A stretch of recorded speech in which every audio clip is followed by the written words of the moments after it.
Hey everybody, welcome to Houdini Hangout. We just got into February here, so yeah, welcome to a new month. I got a short month, obviously, but it's a leap year I just found out, so that's kind of fun. 29 days, so we get an extra day this year, so that's kind of cool. I don't remember if they're adding a leap second or not this year. I think they do that every so often, so for timing and astronomical purposes and things like that. But anyways. Hope you're all having a wonderful start to your February. Glad to have you here tonight. And hope everything is going well with you. Tonight, we are going to be talking about something kind of technical, but hopefully pretty cool. I'm planning on talking about Solaris procedurals, maybe more correctly called Husk procedurals. Husk being the USD renderer that's kind of running in the background. That's hey Chris, welcome. Zach, hello. Husk is kind of what's the process that's running underneath.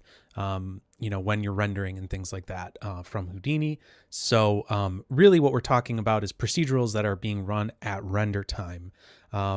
These are fairly complicated procedures and processes that are happening kind of under the hood. But I think they manifest as pretty... Oh, you're very welcome, Chris. Yeah, I think it should be... Chris, it should be a really cool conversation to have, at least because I think this really ties in well with some new features that have been released, like Apex and things like that, and just things that have been kind of quietly, slowly kind of building in Houdini, and that we can talk about a little bit and maybe shed some light to for people maybe that aren't super technical. I'm not gonna go too crazy with any technical stuff. Partially because I don't know it that well, but also because I don't really think it's super relevant to know the intimate details of what's going on. But we are going to talk about a couple of really interesting things just so that we can understand a little bit of what's going on here when we're doing these procedurals and what's actually happening. So we're going to do that. And then another thing I wanted to talk about was a new update to the with the what was I going to say? With value clips in USD. Value clips have always sort of been this dark magic kind of thing in USD, but we've made it so much easier in this release. And I wish that this got like more press because it's like it's like such a nice feature to not have to jump through like 100, hoops to get value clips working properly. But anyways, so that is what we're going to be talking about tonight. Like I said, we're not going to be going into how to build Houdini procedurals or Husk procedurals or Solaris procedurals, whatever you want to call them. It's still a bit black boxed for studios and things like that. Large places that have a lot of development ability to get in and do things. Those are sort of things that happen a little bit behind the scenes with our R&D team at Side Effects, and I think they'll help when that's appropriate. But for right now, it exists and it can be done, but it's really very still a bit finicky as far as how to get it to work properly. So this won't be a like how to build your own procedurals. This is going to be talking about what procedurals are doing, kind of how to use them as they are currently. And there's even one that's sort of hidden a little bit. So that's kind of fun that we'll dive into because I kind of found it sort of on accident, but I think it'll be fun to get into. But I'm seeing that there's some questions in the chat. So let's talk about some stuff here. So first of all, Sappy Dev, welcome. Glad to have you here. Yeah, I'm glad you found out about it today. That's awesome. Welcome. We do have a Discord server. So if you are interested, there it is. It should just a link through Houdini Hangout. There's an invite right there. It's not paywalled or anything, just a a place where you can come and get some help if you want, or ask questions or whatever. It's kind of just a community based around this. If you have questions about past stream things, which actually nobody ever brings up, which I'm always really surprised by. Like, if I've done something dumb or you find something or whatever, like, you can always post in the Discord server and be like, hey, why did you do this? Like, I've literally never had that happen. So I'm really surprised, but whatever. Anyways, so, yeah, so there's a couple questions in the chat, which, I am going to do my best to answer. Carlos, asked a question: what is the purpose of the side effects partnership with Darkslope? And I think this is an interesting question. I truly can't say that I have a ton of insight about it. I found out about this yesterday, actually. I was up in Toronto for our beginning of the year meeting for our team, and I found out about it then. And I am not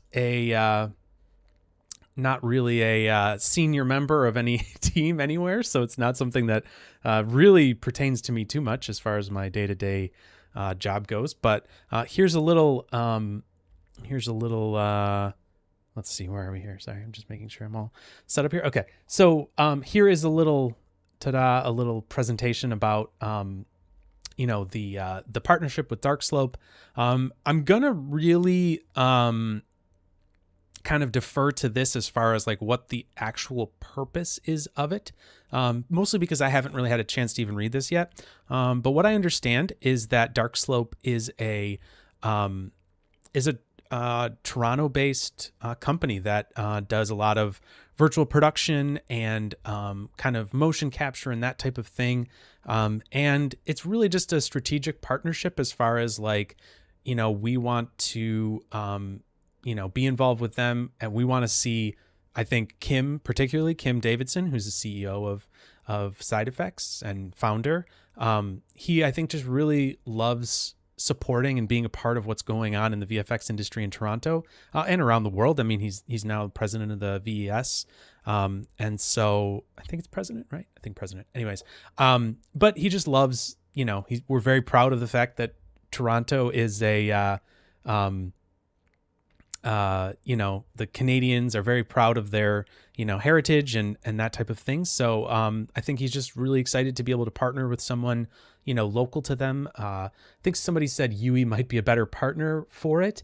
Yeah, I mean, maybe that would be true for Darkslope, maybe. I mean, Side Effects obviously has has strategic partnerships and things like that, and we work with Unreal quite a bit.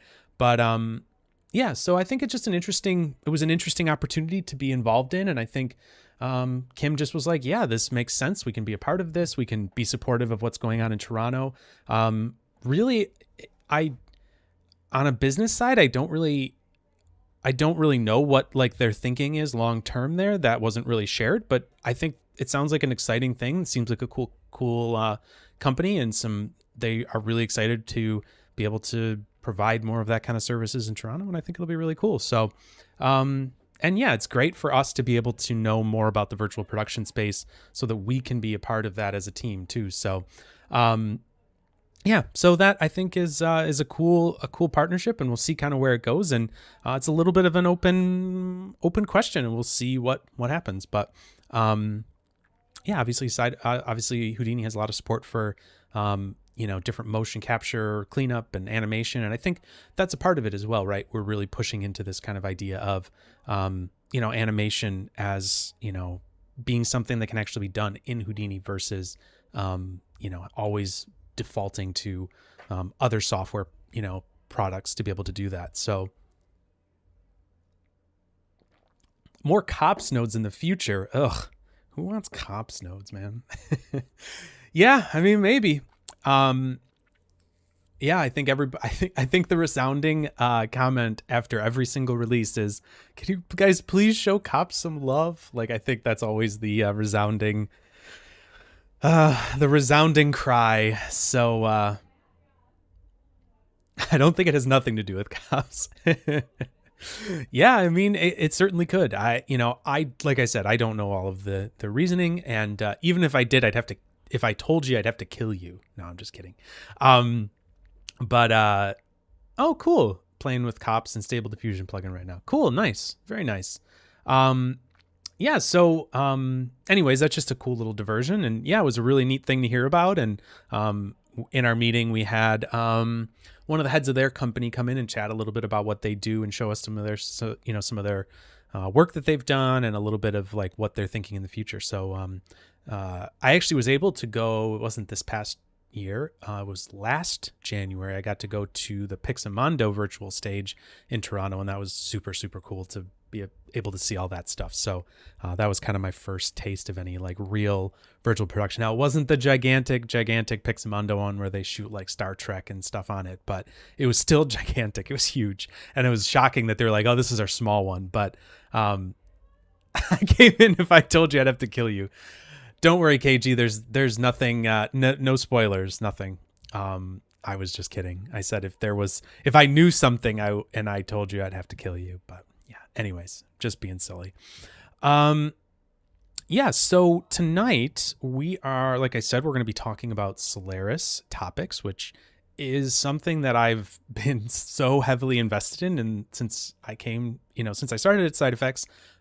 It's funny because I had some knowledge about that before, and it was something I was pursuing and understanding more about at my job. But we were such a small studio, we never really got to implement it. So now it's just really fun to have been able to kind of dive into that super heavy for like probably over a year and a half now. I mean, it just seems like every time on an education thing comes up that's Solaris based, I'm usually in the conversation because it's a bit new and just takes a little bit of time to get used to. So anyways, it's been really fun to kind of get into that. So hopefully I can share some interesting information here. And there certainly will be, there could be other folks out there that have, information that they might want to share and might say, hey, I don't know if you're on base with that. Like, I'm super happy to always have people interject and give their feedback.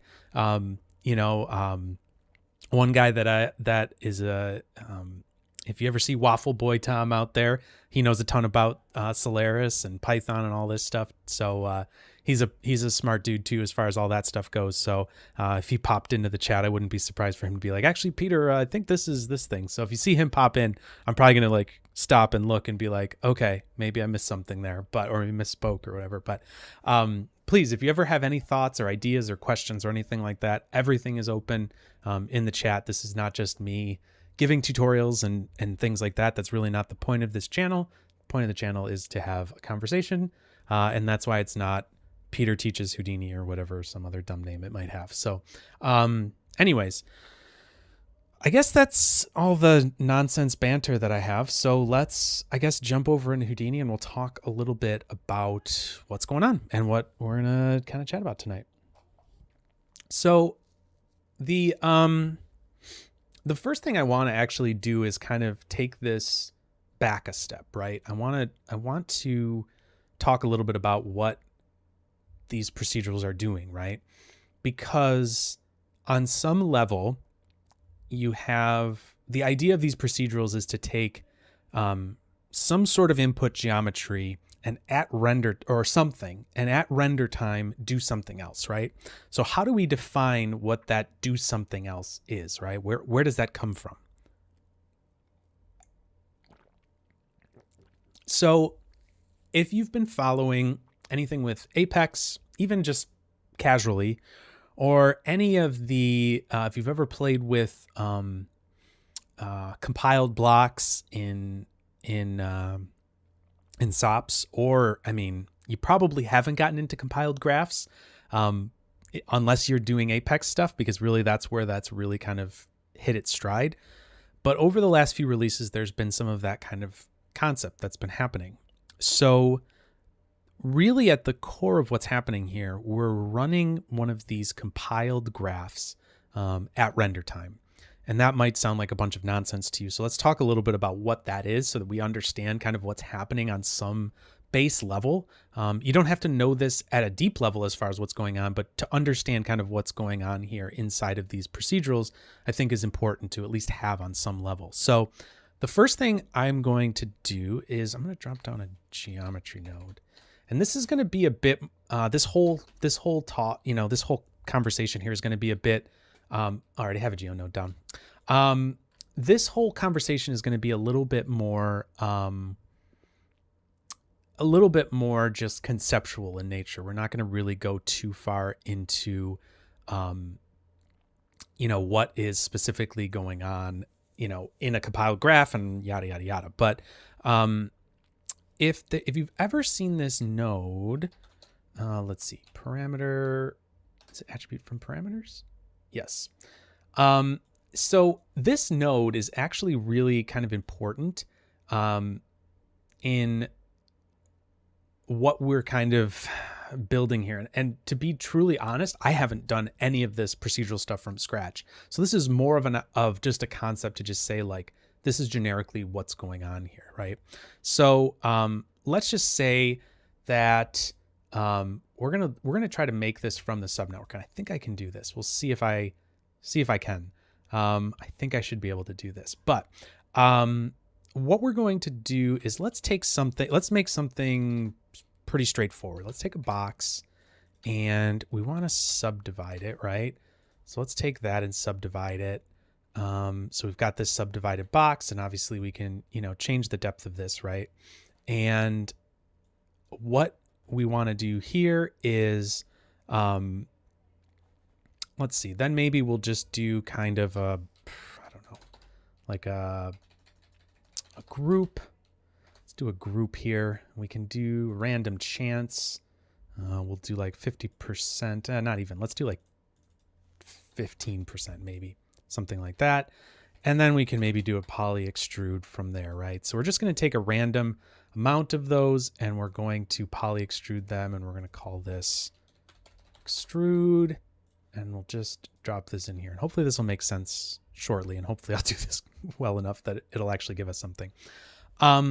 But so here's this network, right? And let's say we wanted to turn this into this really silly example into something that was usable, as a compiled graph. It's something that we could kind of call at render time, for example, whatever. What we're doing here needs to be turned into something that can be run. That's not just a live network. So what I'm going to do is I'm going to turn this here into a subnet, and then I'm going to do this attribute from parameter here. And what I should be able to do here is point this. I'm going to say, I'll say this, just call this like maybe like make graph, something like that. So let's take this. And so inside of here, right, is just your standard kind of subnetwork situation here, or yeah, why did my brain just was like subnet? Is that the right word? Yes, it's subnet. What am my brain just shut off there for a second. All right, so let's grab this. Let's go here, up geo, make graph, accept. Cool. All right, I'm also just going to rename this. So this will be called maybe like, what is a graph or something like that, right? So here's the question, so this is what we're doing here. This is our graph that we're making, right?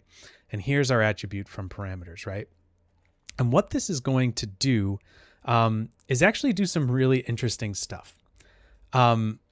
Take a look at what just happened here. This will seem really weird and nonsensical. Wow, I'm actually really warm. Sorry, I'm gonna take my jacket off here. I am very warm. So if you look here, something interesting has happened. We have points and we have lines. We also have a few other things here, but let's see if we can look at what's sort of going on here. So these are all under category SOP, right? So that makes sense. Okay, these are SOP. This is some sort of SOP thing that we're doing here. Houdini's the power that makes you, yeah. Yes, it's making my brain heat up just trying to think about all this stuff. But anyways, so here's our attribute from parameter. It's doing all of this. It's creating these things, right? And there's some interesting things here. Already we're seeing flag bypass display. Okay, flag display is on this one, poly extrude. If we look in here, the display flag is set on poly extrude. And if I change it to output here and we come back up here, we should see that the output, the display has now gone to output. So this is clearly doing something from our network. network, right? We've now turned our network into something different. And if you're familiar with looking at sort of how Apex work, this should start to kind of ring a lot of bells for you, I think. And this is really what we're doing here really is taking our node network and turning it into a geometry. And you can see here that we have the name of our nodes, right? We have our parameters of those nodes, which is kind of crazy to think about. So like these are really long, like dictionary of different parameters and things like that. And so this is getting pretty crazy already to think about, right? But what you can see here is we've got group create, output, polyextrude, subdivide, subnet, right? So we've got all these different nodes now. And what we're going to be doing with these procedurals is actually executing this graph. Now, another really wild thing to look at here too is if I do this, I think this will update. Update on no movement. There you go. So that is the really crazy thing. So if you've ever this is actually not only is it knowing where they are, but it knows where they're connected. It knows their position. So it's really this just really wacky thing, right? So this is not a new node, by the way. This has been in here since 1905, I want to say. Let me pull up the help card and see. It should say when it was put in here because it was fairly recently. No, it's been in here since 1805. So these seeds have been planted in here on a really low level, right? And so I'm not going to get into how this all works. Truly, I don't know how all this works, right? But what we're doing is we're basically making this node network that can then be executed at runtime, right? At render time. And that is the idea of partially of Apex, what Apex is doing, right? Apex is a totally different way of building these graphs where they can actually the graphs can build themselves, right? And that's a different technology. That's a whole different thing. Oh, hey, Waffle Boy Tom. There he is. Welcome, Tom. Yep, precursor to Apex. Exactly. Tom is up in the office right now in the Toronto office. So he's phoning in directly from the mothership. So nice to have you, Tom. Welcome. Yeah, so this is pretty wild stuff, right? Another thing that is even, I think, a thing in here is that if you color these, I'm pretty sure that they will pick up the colors from them, if I'm not mistaken. I don't know if it'll show it on the points or anything like that, but I think if we look here, we'll see. Oh, no. Oh, there we go. It must have just been on the node renaming. That must be the colors. So the colors also come in too. So everything here is all just related to what we're creating inside of there. So anyways, this is kind of the, I'll say this, create graph geo and param dictionary, something like that. I know that's a long name, but at least hopefully you can see what it is. So the thing to keep in mind here is that there are these parameters, right, that we can see here, and that there's different ways of creating those, and there's some specific things that happen with dictionary attributes and different things like that. We're not going to get into all of that, but understanding that you can come in here and tweak some of these parameters, and that will update what the nodes are doing inside of there at render time is a big part of what's Yep, mothership, exactly. The side effects office in Toronto, the mothership. And I was just there 25 hours ago for a meeting. Anyways, I live really close, so it's pretty easy for me to get back home. Anyways, Fairy, I don't know who's... I'm not sure if I know who Fairy is, but welcome, Fairy. Anyways, so... Yeah, so this is the idea of what we're going to be using in the background for our different scenes, right? So let's now look at a little bit more of a now that we understand that there's this kind of network that's being run at render time based on this technology, right? You can save this geometry out now too, and then call that with, I think we're using just mainly Python to do that. You could call it and say, take this geometry, right, which is now a node network with all the parameters, and run that at render time. So that's kind of what's going on here in these procedurals with these certain parameters. That's awesome, man. Well, welcome, Fairy. Houdini legend, welcome. So anyways, this is the kind of underlying technology that's going on here. So I'm just going to leave that there, and let's add just for ease of use, let's is this the right channel? Some Harry Potter magic stuff? Yeah, I think so, Carlos. I think we've got some magic going on tonight, hopefully. I think honestly the procedurals are a really cool thing in general, and I think yes, they're very magical. Okay, so let's do a LOP network here. We'll just do it this way so we can kind of jump in and out of it a little bit more easily. I'm just going to say Solaris just so everybody knows what the heck we got going on here if you look at this later. All right, so in here we can just type procedural, and you can see we have 3 that are viewed.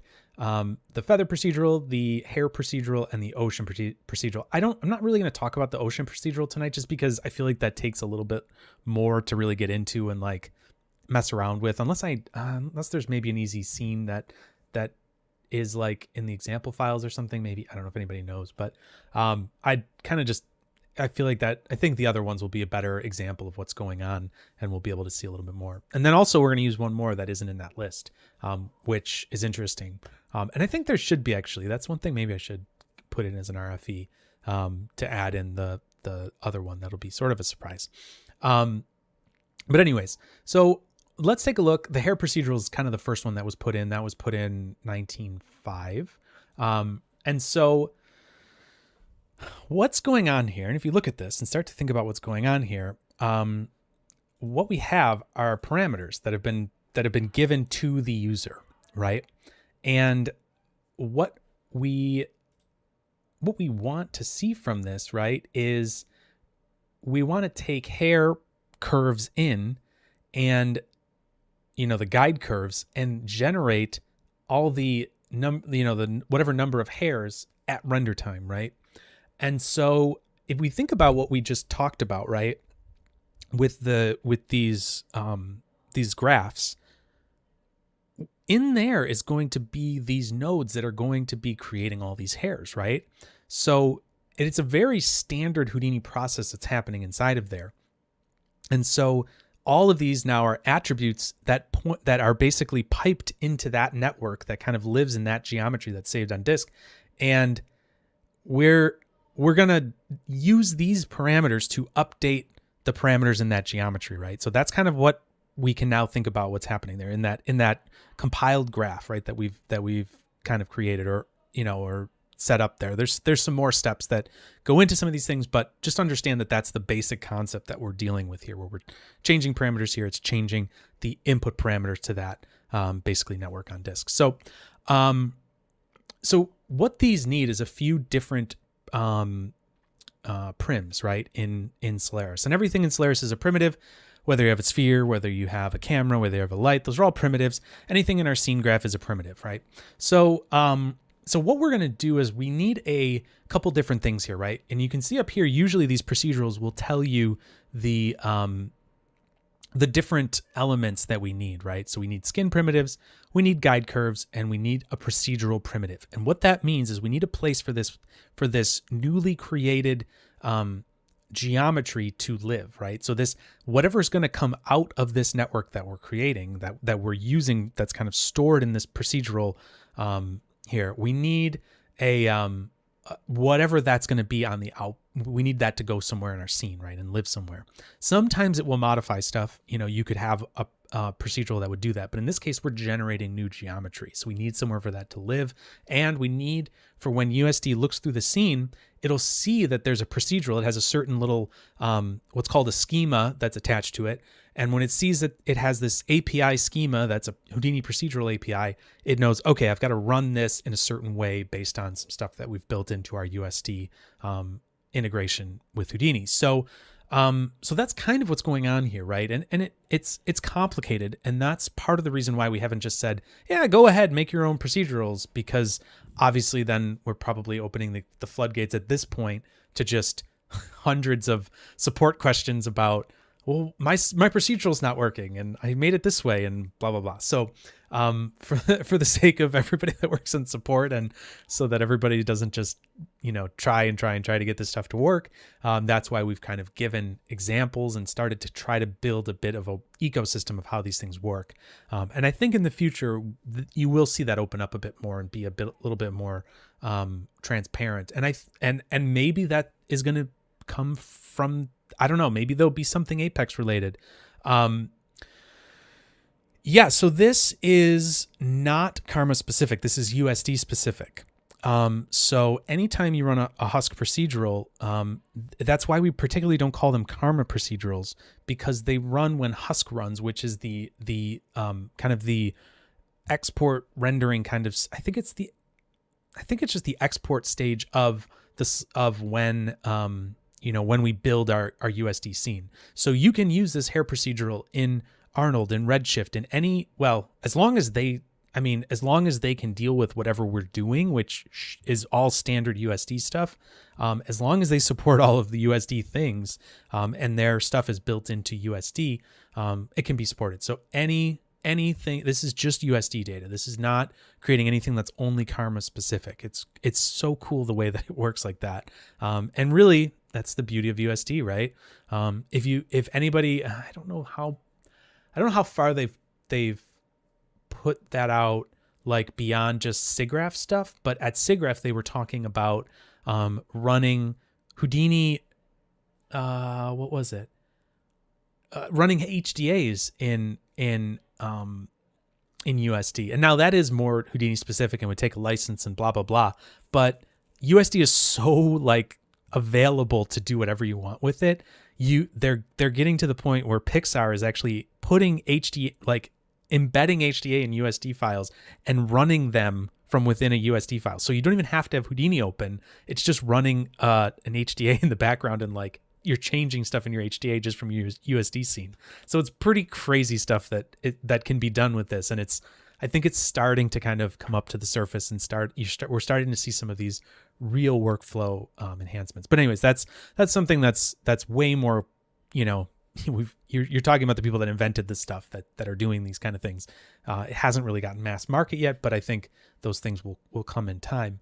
But this is something that is available for everything. So, right, if you want to do hair, yeah, kind of like Engine and UE, except it's not tied. It's not a plugin tied to it's not a plugin tied to an application. It's tied to the USD. So when you change primvars on your USD, primitives, that'll change stuff in the USD itself. And that's sort of what we're doing here in a way. It's sort of like how these procedurals are running, except we're not calling a version of Houdini to run again inside of it. It's sort of conceptually like that, yes, in some ways, except that the parameters live in USD, and we'll look at that in a second here. Sorry, this is all very conceptual and kind of high level. So let's start to get a bit more practical here and actually see how some of these things work.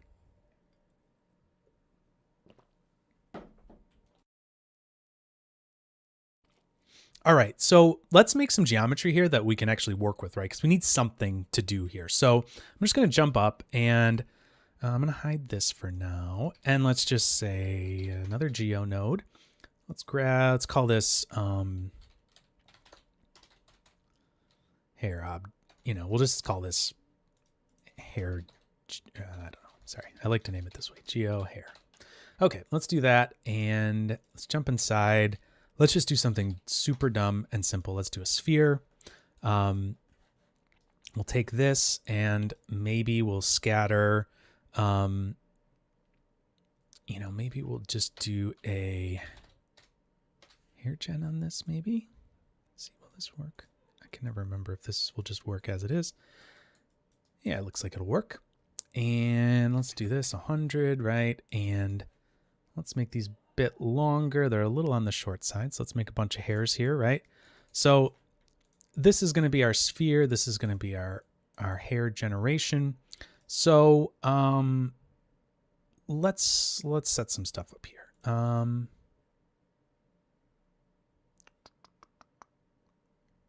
Just making sure. Yep. Okay, cool. So turn those off. Let's just grab a couple of nulls here. So this is going to be our out hair.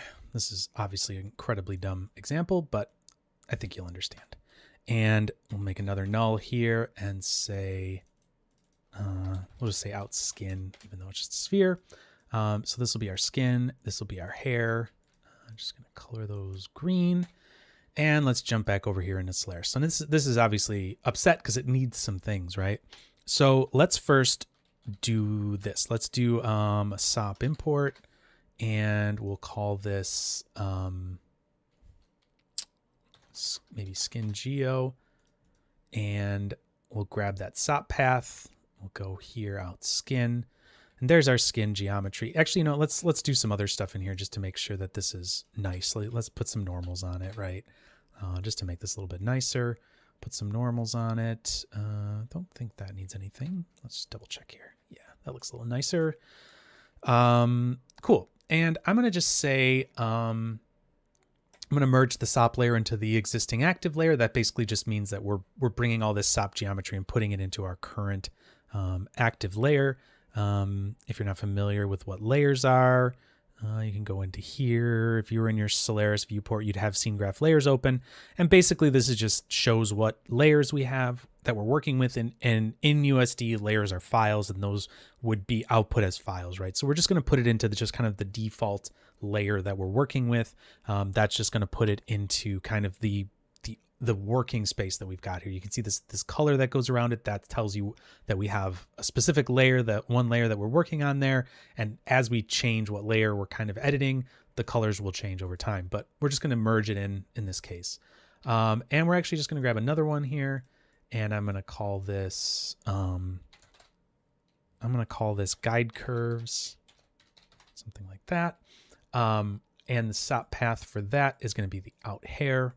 So now we have our hair curves and our skin curves. Let me change the background of this. Let's see if that'll be a little easier to see. Yeah, that should hopefully be a little easier to see than the other color. So we have our skin geo and we have our guide curves, right? But what we need to, we want to think about this in more of a, in a bit more of a higher view, right? Because we want these all to live on our, maybe in this case, we'll just call this a hairball, right? This is a hairball. So let's change our scene graph to reflect that. So let's just add a primitive in here that's called, we'll just say /hairball, right? So now we have hairball, and the skin geo is underneath it, right? We have a mesh in there. So let's do the same thing with this as well. Let's say we're going to say also hairball, right? And OS, just the name of the node, right? So that's fine. And what I actually want to do here too, just to clean things up a little bit, I'm going to change the kind authoring here. So I'm just going to clean this up a little bit. And I'm just going to say none. We don't really need these to have any kind authoring here, because if we do it all as one component, we're going to get these separate components. And really that means that these are each individual elements that should be saved out. Usually a component is something that's getting authored to disk, is getting run on disk. Oh, Chris, sorry, I missed your question from before. So is this how you run it from memory, not disk? Yes, exactly. This is why we're not saving all this data out to disk. We're using it live at render time. Exactly. So that causes there to be, it causes it to not have as much disk storage overhead. And I've actually heard some really interesting, thoughts on that, where like if you're working in the cloud, this is actually much better, because if you can handle the RAM hit at render time, you're fine, right? Or on your machine, or however you want to do that. Because you can actually preview these in the viewport too. So we'll talk about that in a second. But anyway, so yes, this is how we're using memory and not disk space to save out all this data. Okay, so what I'm going to do is I'm just going to make this, I'm going to change this so we're not authoring this component. I'm just going to say none, and we'll leave the skin geo as it is. This hairball will eventually be our component, and I'm going to do the same thing here, where I'm just going to say none. So now we have a little bit more of this kind of I don't know what I want to say, but it's a less defined scene graph, right? Because we're not giving any kind definitions to these. So what I would say now is I might do a little thing like this, like primitive, sorry. What's the node? Configure primitive. So I'm just going to do this, and I'm going to say for drag and drop for the hairball primitive. I'm just going to give this a kind of component. So now this is a component, and these are just transforms. So we're able to transform this geometry based on these. If these were scopes, that might be something you would use for a shader or something like that that doesn't have a transform. But in this case, this will make sense to do guide curve, skin geo, that kind of thing. We could also change the way that we're doing this too, right? We could say, instead, this could be hairball geo like this, right? We could do this. And if we copy this to the other one as well, we could do that. And maybe this is a cleaner way of doing it, right? So we've got hairball, geo, curve, and mesh, right? So these are all options to be able to do, you know, whatever we might want to do with this, right? So, cool. All right. So we're getting somewhere with this, but now we need, so we've got kind of two of these elements, right? We've got our guide curves and our skin prims, but what we need is a primitive to store these onto, right? And so what I'm going to do is I am going to add another primitive here. You can do this a few different ways. I'm just going to add a primitive this way. I'm going to give this a path, and the path is going to be, first of all, this. So hairball geo. So we're just going to do that, hairball geo, right? So now we're in the same place, and we're going to call this, we'll just say hair procedural, right? Hair underscore procedural. Oops, like that, right? So now we have our hair procedural in there as well. We're going to call that, we're going to put this in as a scope. I think that should be fine. We aren't going to really need to do anything with that. We don't need to worry about parent primitives or anything like that. So really that's all we need to do. We just need to get a hair procedural in there. So now let's import this and start to screw around with this. So, okay.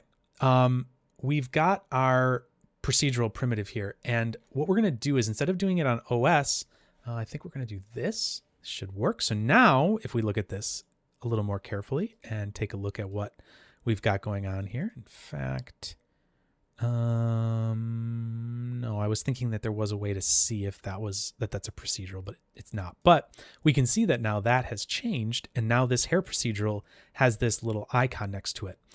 There is also some stuff in here that's going on that's really interesting to look at. You can see we've got this long thing here. We've got arguments and path. And if we look, we start to see talking about a graph, right? And so we're starting to get that idea of what we were talking about before with our graphs, with these arguments that are coming in. That's starting to be referenced in our USD scene now. So let's now take these other elements. Let's take the curve, drop it in here, and the mesh, and drop it in there. We don't need to have this as an animated procedural, I don't think. Primvars rest to preview or render this procedural. Okay, so I need that one thing. So let's do that. So what it's saying, it looks like it's saying that it wants a rest attribute on my guide curves. So let's just make sure I'm doing that here. It might just be, is there an attribute here that I can add? Is there a way to just quickly put that on? No, that's fine. So let's just do a rest attribute here. Let's just add a rest position. I think that should be all we need. I think. Let's give that a shot. I think that should be all we need.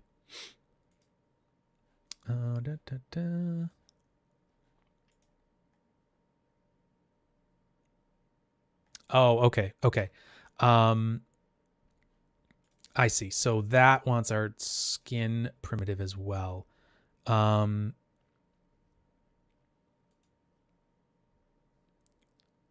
Sorry, I'm just thinking if that... Let's see here. So if I do this, rest position, will that go through? I'm curious. Sorry, I might have been looking at that at the wrong thing. Okay, guide curves require that as well. Cool. Okay, so we should be fine with both of those then. So let's do that. Okay, those both have rest attributes on them. That should be good. All right. hopefully that will clear out that. Yes, it seems to have done just that. And cool. All right, so it looks like we are doing fine, but nothing has really changed, right? So let's now add in the preview Houdini procedurals. Let's see if we get anything here. Hopefully we will.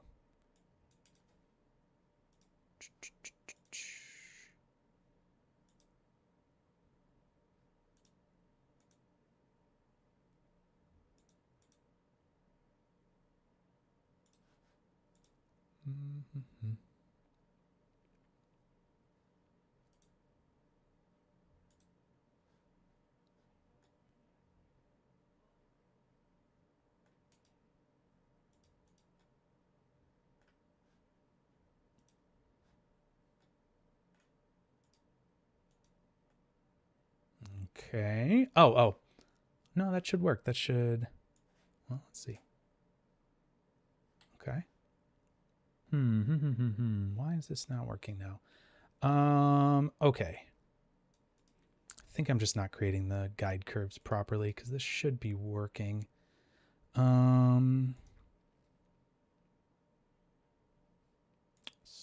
primitives.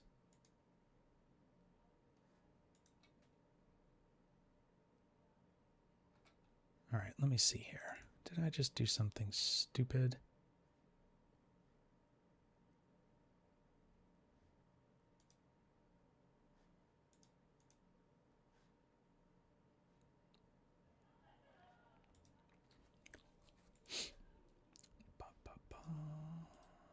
Let's see here. Tom, feel free to chime in if I've done something dumb because I know you know about this stuff a little too.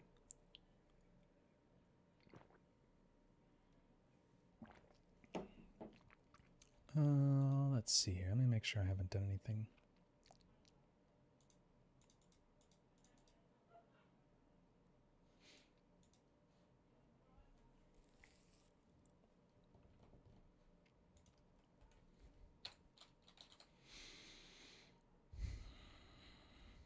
Just thinking maybe I did.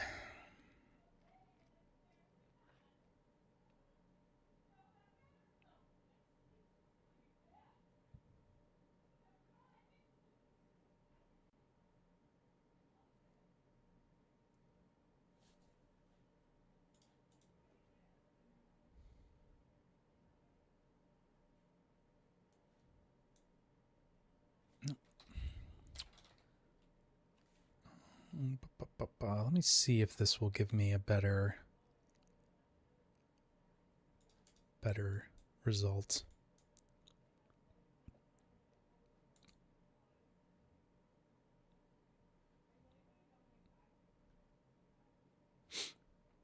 Okay, let's see here.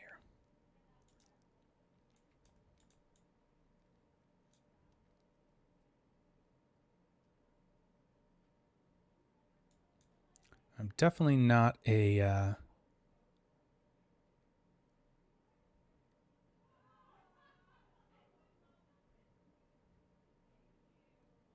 Oh, okay. Okay. Sorry. I think what I want to do is this. I actually think this is what I want to do.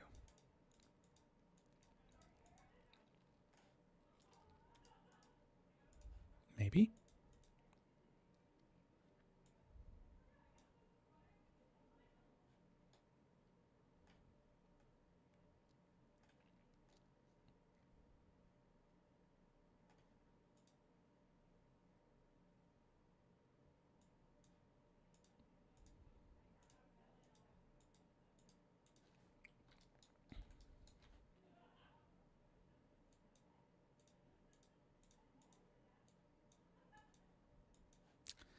Let me see if this will work. I just want to make sure that this is working here.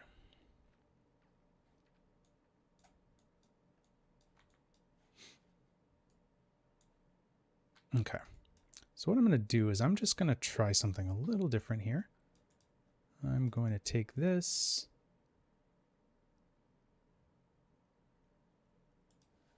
And let's do this. Just going to draw some guide hairs here. Just kind of screw around a little here.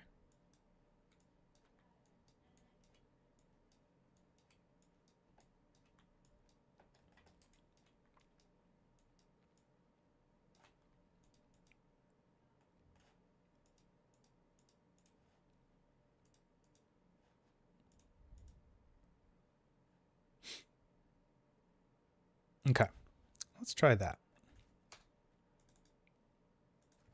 Okay, there's those. Oops.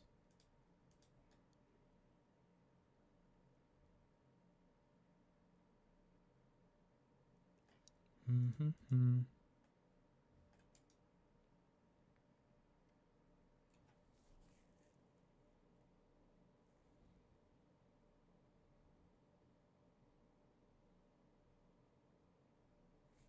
Okay. Well, that is interesting. I'm surprised. I've used this before, and I must be just missing something really stupid here.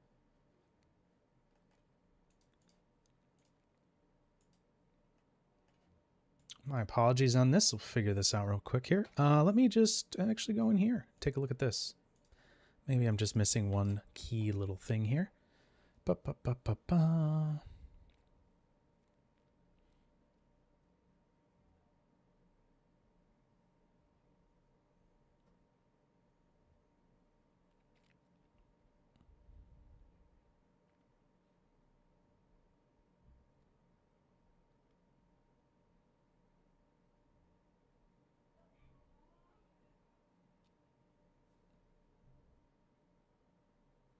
Oh, did the primitive names change for some reason? No, I don't think so. Oh, that did change. No.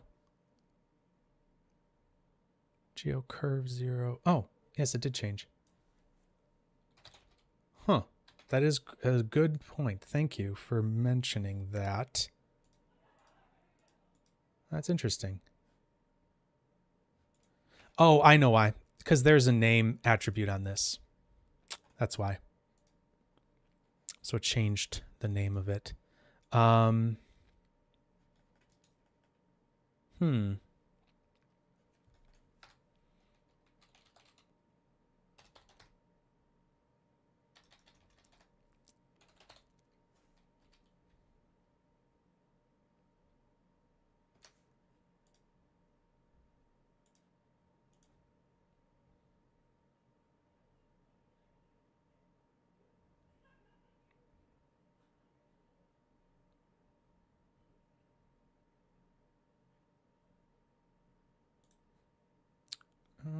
The only other thing I can think of here is that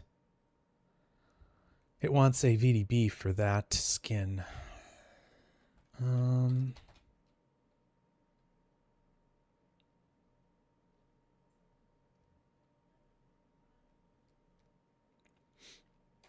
I'm not sure what the properties of that are going to be.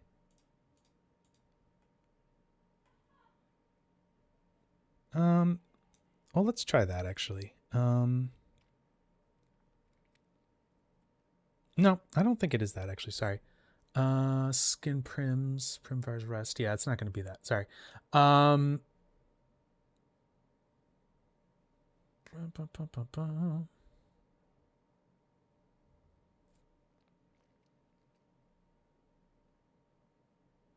Oh, interesting. It works in the render view. Thank you for mentioning that. I don't know why it's not working in the viewport then. All right, well, let's try that again then. Let's see here. So hair gen, there we go. Here's our skin. Here's our hair curves. Good point. I did not turn on Karma yet, which I should have done. Go away. Okay, so here's our skin. There's our hair. If we come back in here, we should have back to curve 0, mesh 0. Cool. Let's just change this. Curve 0. Oh, let me just make that a little longer. Back over here. Obviously, you wouldn't jump back and forth like this. I'm going to put this to be like 100. Cool. Let's jump back over here. And let's do Karma CPU. There we go. Right. So it needs to be in Karma mode. That's right. I knew there was something really stupid that I was doing, And that's what it needs to do, is you need to put it into karma mode, because otherwise you can't see it. It's not just going to put it into the viewport. Anyways, so there we go. I knew there's always some one dumb thing that you do and you're like, why is this not working? I know that it should be this simple and it's not.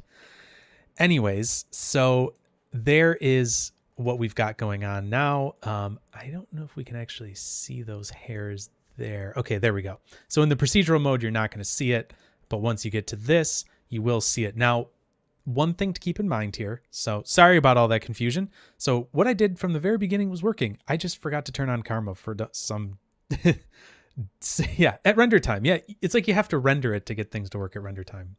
So ridiculous. Anyways, so what you should expect here is, as we change these, we're going to get more, influence radius and things like that. We can get, we can decay this a bit to make the influence closer and all that kind of stuff. So this is just going to be kind of like our normal, hair generation that we're doing over in SOP world, right? In that kind of workflow. So hopefully this makes some sense and is going to be logical for how that works.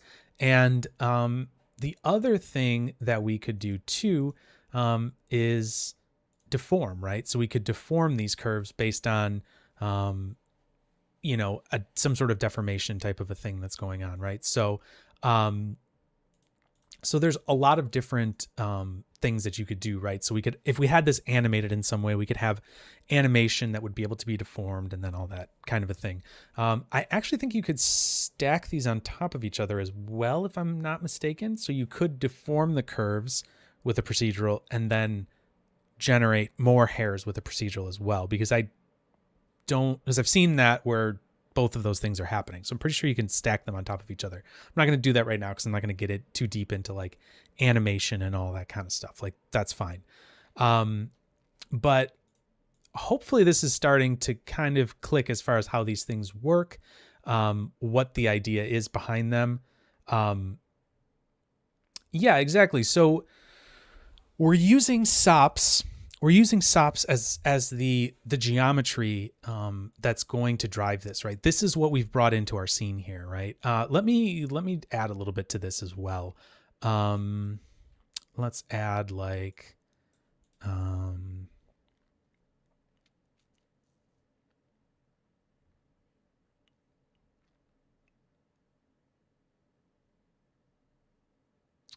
just trying to think here. Okay, so let's do like a dome light. And that'll give us a little bit better of something to look at here. Let's grab a texture. Just going to go into the, not temp, HDRI. Just grab something to light it. Yeah, there we go. Okay, and then down here, obviously that's going to render it now. Now we can hopefully see it a little bit better. Yeah, it's kind of like a displacement map, but it's generating geo. It's actually kind of like, if you look at what this procedural is doing here, it's, you've got number of hairs, iterations, blah, blah, blah. This is all kind of the same thing that's happening with this hair gen, right? Like you're talking about density and influence radius and decay, the count of guides, all that kind of stuff. So what we're dealing with is basically this hair generation in one of those compiled graphs that's being run at render time and creating new USD geometry from that. That's basically just spit right back into it at render time and it's all done just in memory, right? Like you were saying, it's not adding any data that has to be stored. So here we have 100 curves, right? 100, guide curves or whatever. And we can, let's do something a little more interesting than just having it be a spike like this, right? Let's come back over here and maybe what we'll do is maybe now we can do the guide groom here. I think this will work. Let's see. Hopefully it will.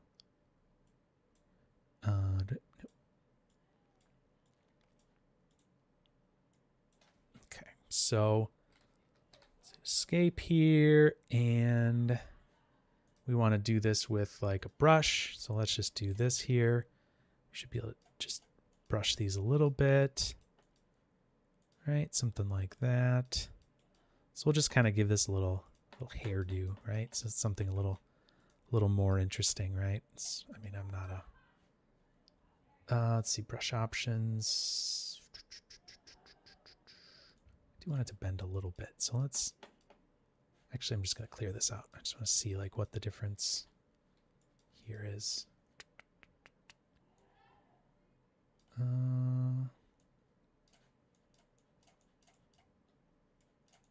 There we go. That's kind of what I was hoping for.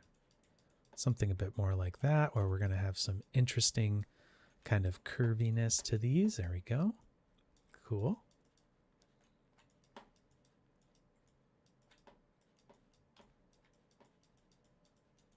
Okay. So there's our goofy hair thing, right? So this should now work the same. We can see there's our curves, right? If we come back into Solaris, and look at this here. There's that. There's that.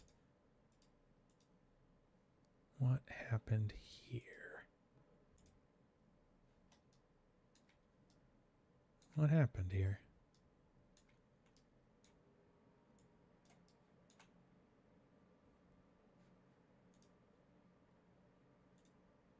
Oh, right. It changed something maybe?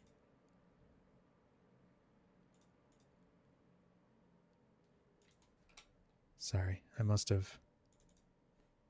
must have added something in here that it's not super happy with. Oh, you know what? Sorry. Might want a UV. That might be what it's unhappy about. Let's do polar.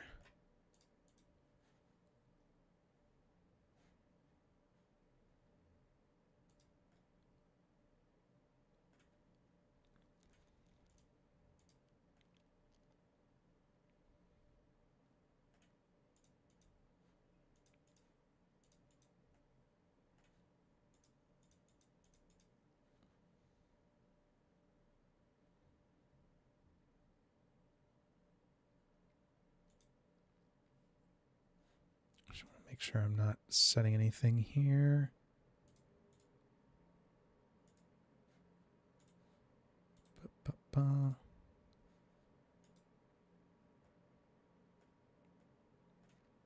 Oh, I think that's what it is. Yeah, maybe that's right. The rest goes up there, maybe. Good call. Let's try that first. Nope. Okay, I think I know what it is. I think it's the width attribute here. Where is that being controlled? There.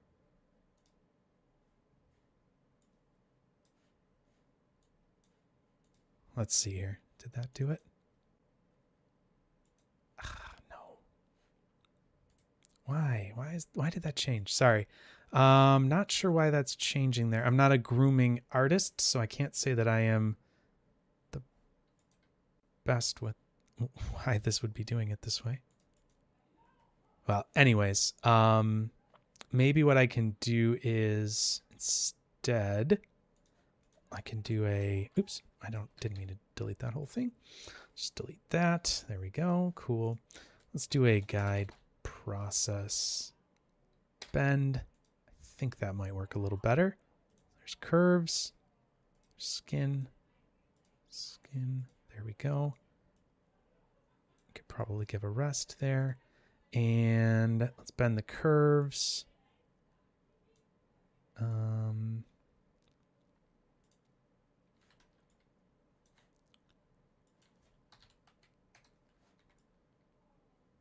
Let's see, direction constant. There we go. That'll be fine. That'll give us something more interesting to look at. Something like that, sure. Great. Let's see if that's gonna work. Hopefully that works just fine. Yeah, I'm not sure what's going on with that. I don't know why that guide process. It's adding some attribute that it's not liking. So anyways, we're just going to continue on. But anyways, this hopefully gives you a little bit better sense of what's going on with it when you can see it like this a little bit more.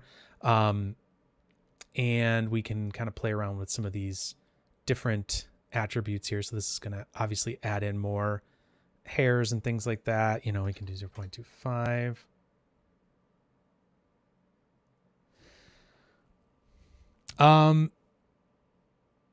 So Chris, you were saying, I remember one Arnold tutorial in which you had to save VDB instances into the file and then bring them back at render time.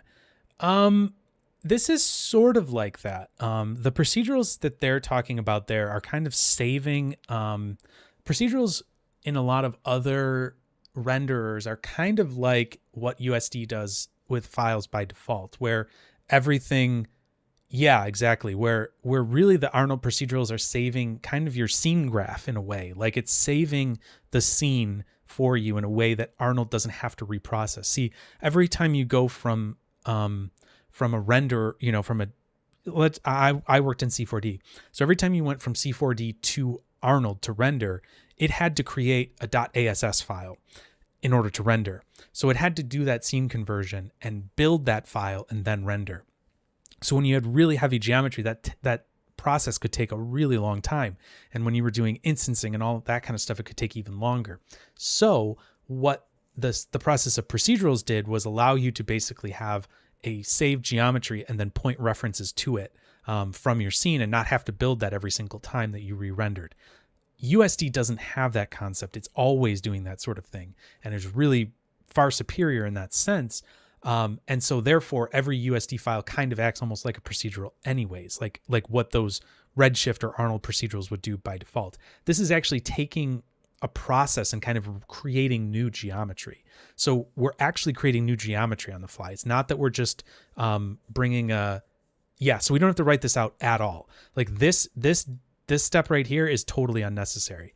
So right here, we've got our dome light and everything's here, right? It doesn't show up now because we've now said, okay, put it onto this procedural here. Like at this point, you can see it, blah, blah, blah.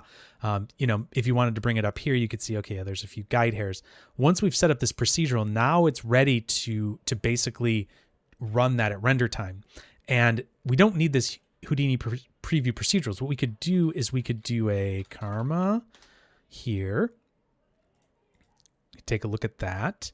And now we have our Karma CPU engine here. And if we wanted to come down to our USD render, we could have this, I think, in between, and that's fine. I think you could do this as well. But you don't have to have that on.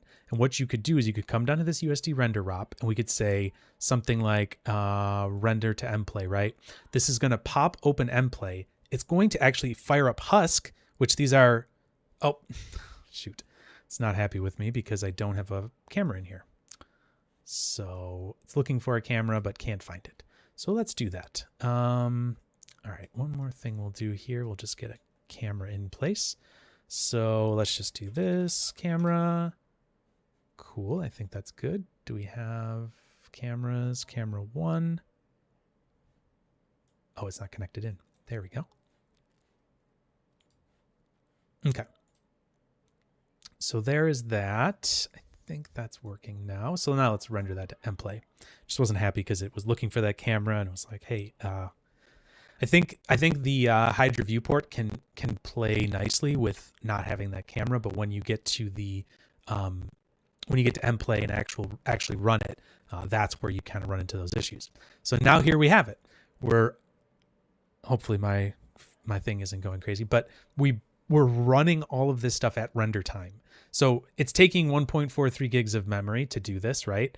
But we didn't have to save any of that data to disk. The only data that has to be saved to disk in this case would be the skin geometry and the guide curves. Now, in this case, we're bringing it right in from SOPs.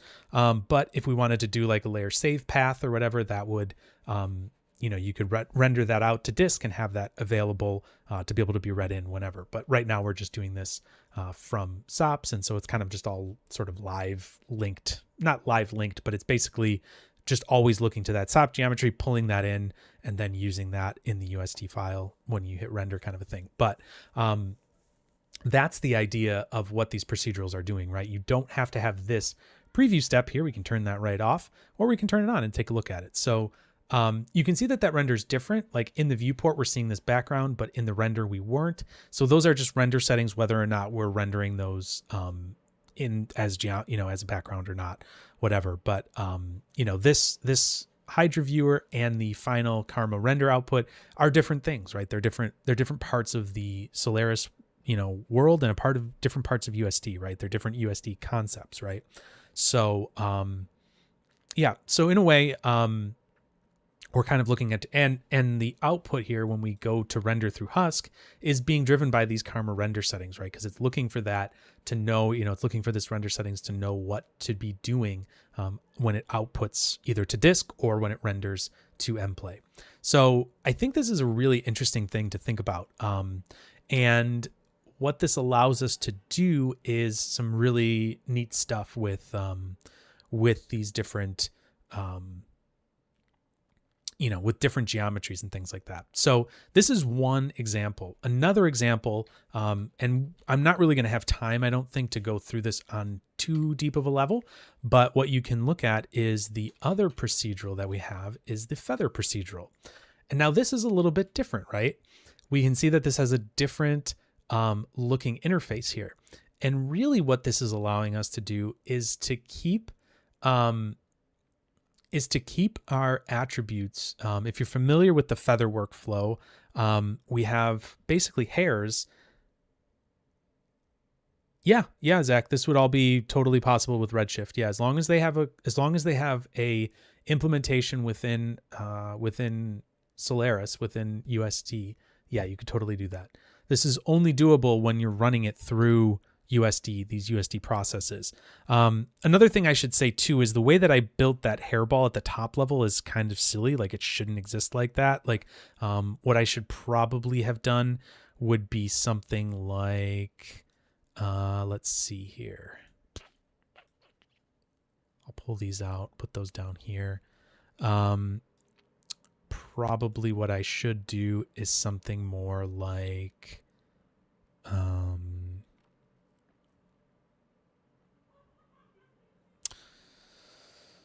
let's see here. So what I would do is maybe like this. I would put a primitive in here and just say, we'll call this like, I don't know, scene geo, something like that. And then I'm going to put a reference in here. I'm going to take this and this, drop this here. So I'm going to reference in this stuff into this right here. And what I'm going to do is I'm actually going to take, I'm going to clear this, and we're going to be pulling from the multi input, which is this guy. And the primitive path is actually going to be not scene geo here. Sorry. We're going to say reference specific primitive, and I'm going to select hairball here, and that's going to come in. And I'm not going to call this this Houdini preview procedurals. That's not what I want. I want this to go to I'm going to say slash scene geo slash hairball. And what this has now done is put that entire branch here that we were building and basically just grafted that as a reference into this scene. So now we actually have this hairball. It's built in just a bit of a cleaner way of doing this, right? We have our scene geometry, we have our lights, our camera, and our render. Our hairball is now in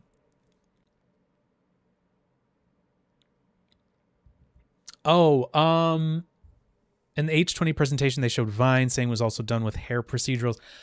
Yes, I remember that. I don't remember exactly how that was done. I don't remember if it was feather tools or if it was a hair procedural, but I mean, similar concepts could work there. I'm not sure exactly how you would particularly do that. I thought what they talked about there was that they had curve U attribute, like you could have attributes along a curve that were like the U, like a UV property, like U curve U on it or something like that they were talking about. I don't remember exactly what that specifically was, but yeah, that would be an interesting thing to go back and look at now, thinking about this in mind. I don't remember specifically, but that is yes, the hair shader is really nice. So let me just, I can do that as well. So I'm guessing you're kind of following along here. So we can do material library. We can add in a Karma material builder. Do the hair shader. I'm just going to connect this up here. I'm just going to leave it as is probably. I'll just call this hair. And maybe I'll just do another Karma material builder and call this one skin. yeah, they would work in XPU as well. I can kick that off. It might freak out my video and audio and stuff because I'm running it through my GPU, but okay, we'll leave that as that. Let's do assign material. I think this should be all I need to do is just assign this material to, well, it assigned it to that by accident, but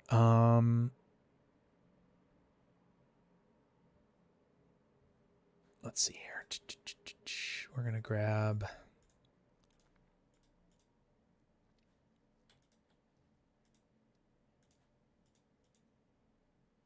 like that. And I think if we do another one here and grab our, oops, if we grab this, I think if we do that and this, could be wrong. I'm trying to remember if we put it on the procedural, if we put it on, yep. There you go. Now we've got like a crazy hair looking thing going on there. This is obviously CPU, so it's going to be a little slower. And we don't have lights in there, so that's probably looking a little funky. There we go. We can also look through our camera as such. So now we have a hair shader on there with the light and camera and all that stuff. So we're just adding some materials, assigning them. I assigned it to the procedural. And yeah, we're getting that looks so weird because it's so spherical. But anyways, it does work. The other thing that we could do here is... oh, right. I'm like, why is this working? Yes. So this, I'll bring this down here. We don't want to have that preview procedurals up there. But anyways, so this is now all packaged together with the procedural up here. Anyway, so there's the preview procedural. We could set this to be XPU here.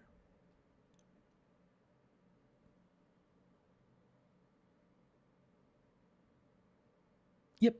Yes. Your question about can you clump and do all that kind of stuff? Yeah, you can do anything that you can normally do with hair and that type of a thing. So what you would do is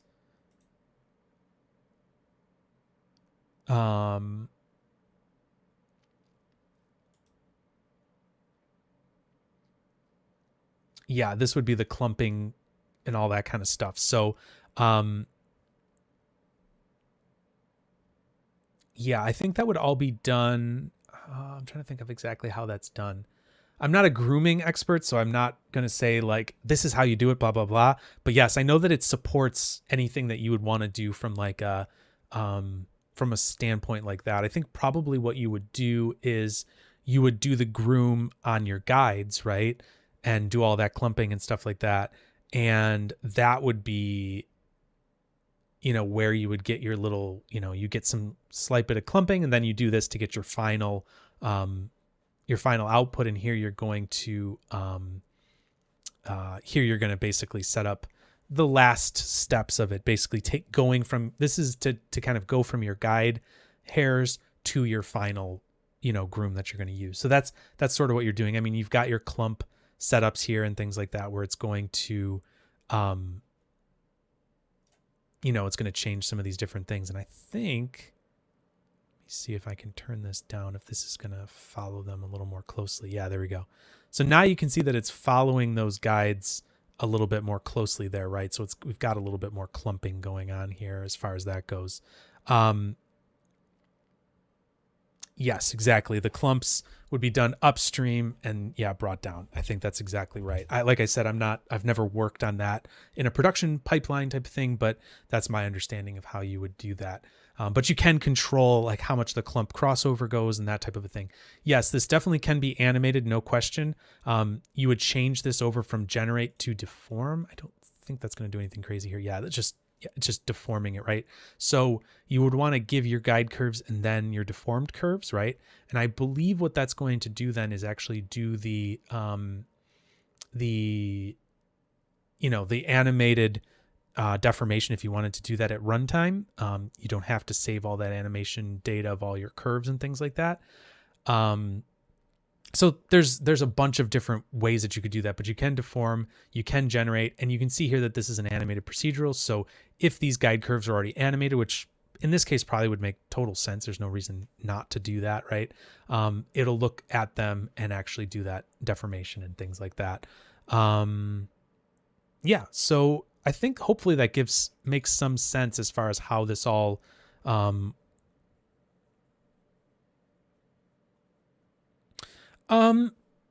I would say this.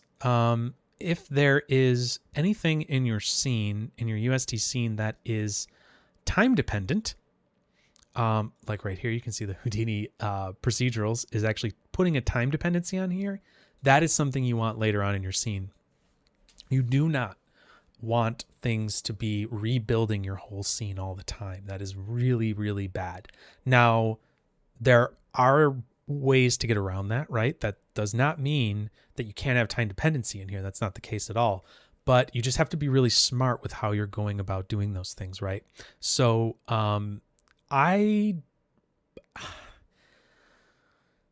it's really more about knowing the things that make the whole scene recalculate and not doing those at the very top, right? That's the things that are important. So it's not really about cameras and all that kind of stuff. Like you can see that I can take these, like this dome light and this camera, and I could pull this out. I could put this up here, and that's going to be fine. Like it's not going to be a problem, right? Like it's totally cool. Everything's rendering fine. Nothing's really changed. Hopefully my audio is not freaking out with this. Let me know if it does. Anyways, but that's totally fine. A lot of times the way that USD scenes are built, you'll even have like placeholders like for different departments, and you'll have like these placeholder primitives that they then fill in with their data, right? You kind of make a master scene file that then gets added on top of from other USD departments. If you're curious about USD stuff, like on workflow type things, I would take a look at the USD with Solaris series that I put out on Side Effects. I actually did that for work stuff. That's actually job stuff that I did. And I think that's a pretty good introduction and decently intermediate guide through building assets and building scenes, importing and exporting, working with animation, all that kind of stuff. I actually probably need to go in and update that with the next thing I want to talk about. But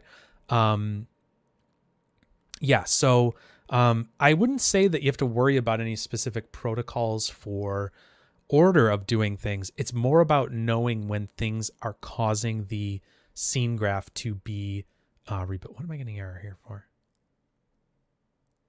Oh, it has no save path set. I see. So like what you would actually probably want to do with this here is do a configure layer and give this some sort of a save path, right? So like where is this asset going to be, this like whole thing going to be saved on disk, right? So if you give it a save path, that can be really helpful, especially if you're going to export your scene down the line. One thing to say too is that the more that can live on disk for USD, the better. So if you're building out assets and doing all that kind of stuff, saving stuff on disk is great for USD. It's going to work so much better. Cool. Okay, great. Well, hopefully those are helpful. I think though, like really that as far as I am unaware of, that's the best kind of guide work for, framework for kind of going through this stuff. And so hopefully if you're interested in that stuff, that gives you a good sense of it. I think the asset building was really good for kind of knowing how and when to do things. Yeah, if you watch the ones that I did specifically, hopefully those will be really helpful because I'm talking quite a bit more about USD in Solaris rather than how do you light something in Solaris. It's really more about talking about what questions like that. So yeah, this hopefully gives you a better sense for how procedurals work. There is a feather procedural like I had talked about there. That's one other one. Oh, Chris, yeah, please feel free to ask a question about our educational department. Happy to answer it. Another thing that we could do here is let's look at the RBD destruction. And actually, inside of here, this RBD destruction is has a procedural inside of it, which is really interesting because It does not say procedural, but this is certainly a procedural, so it's pretty neat. Oh, okay, Chris, you're talking about the Houdini Insight program. So actually the videos that I made for USD specifically, the USD with Solaris videos, was made for Houdini Insight. And what Houdini Insight is a platform for teaching professors and helping them, professors and instructors at studios build their curriculum and kind of teach them and upskill them to be able to build curriculum and be better educators. And so they're not, that platform is really more about educating the educators. And sometimes that stuff ends up on the proper Houdini website. But it is something for educators specifically. So I don't know if you had any more specific question about it, but that is what Houdini Insight is.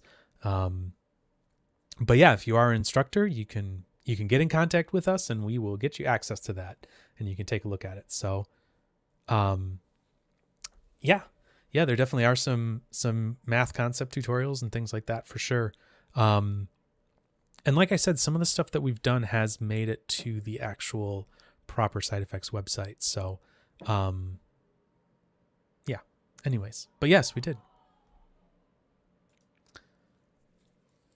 Yeah, I think math and CGI concepts. Yeah, for sure. We do a lot of stuff with like, handouts so that if teachers are looking to, give better understanding of how these like concepts work at a higher level, we give some of that information as well. So yeah, that's, like I said, that's what I do through my day job. And that's kind of who I talk to a lot of professors and teachers and all that kind of stuff. So, actually building kind of this curriculum thing right now. So it's pretty cool. It's neat to be able to go through and do all this stuff. So, yeah, anyways, yeah, good question though. Thank you for asking about it.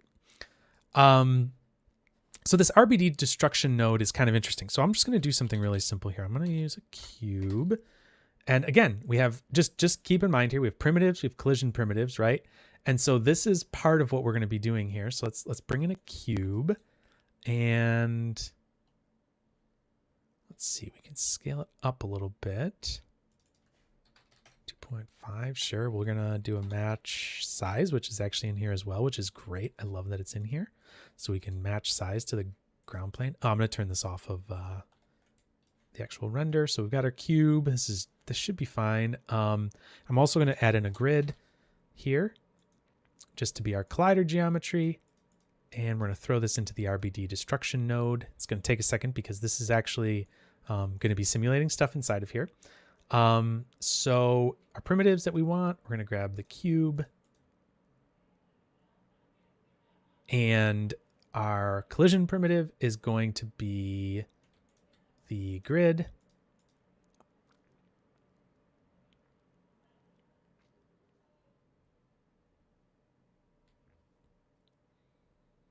And I think, okay, that seems like that updated.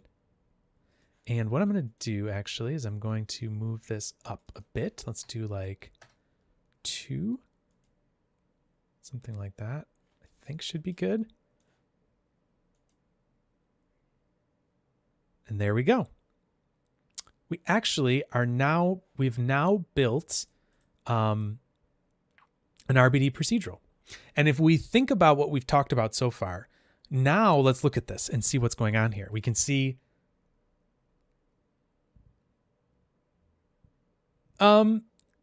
if a studio wanted to look at a program for employee development, what I would recommend is to talk through like the sales department and stuff like that, because they're kind of the point of contact for your company, and talk through the sales department, and then they can contact us and we'll figure out what kind of if it's something that we can offer. But yes, a lot of times we are able to do that. It just really depends on what the specific situation is. But anyways, yeah, that's a great question, Chris. You can always reach out, DM me through the Discord later, and I can get you some information on that. I'll be happy to specifically answer your questions there. So yeah, feel free to reach out to me through Discord. Awesome. Okay. So, and Keat is asking if there's a difference between wiring up nodes directly or using a merge node in Solaris. Oh, no problem, Chris. No, it's no problem. It's just, I know it's a really specific question and I could take a while answering it. So I don't want to bore anybody else with it, but it's a great question. I'm happy to answer it anytime. So I tend to not like to use the merge node because with the merge node, while it works well, this isn't merge in the sense of what our merge node that we're used to in standard Houdini. And if you want to, Ankit, I again would point you to the USD with Solaris. There's an entire chapter of that entire video that's just about the merge node and how that works and all the different modes in here, and talks about what those all do and why they work the way they work. So if you want, if anybody wants a deeper dive into the actual structure of USD, check out those videos. They're really like bite-sized. We make them that way for instructors. So when you see them come to the to the website and they're short little videos, you're like, why are they so short? It's because usually teachers are like eating their lunch and like watching 2 videos. So they've got like 15 minutes and they're like, oh shoot, I got 15 minutes to watch this video. So anyways, it's helpful for other people too. I'm sure other people have lack of time, but teachers are notoriously overworked. So anyways, so with this RBD destruction, no problem, Ankit. And let me know if you have any questions about it. You feel free to hit me up anytime through the Discord server. So with this in mind, now that we're seeing that we're actually making a procedural out of this RBD destruction, first of all, you're probably going, well, how do we have all this collision and all this stuff going on? Well, if we look inside of here, this is actually running a simulation inside of it, right? We have our bullet solver. We have a file cache node, which in this case is, I think, saving out the point cache. So I think if we save that to disk, that would be good because that's saving whatever file there. Yep. So really what this is doing is fracturing, it's taking the geometry in, it's fracturing it, it's configuring it, putting it through the bullet solver, and then putting out geometry, proxy geometry, and simulation points. And what this is doing in between is actually, kind of getting this ready to, come in and out of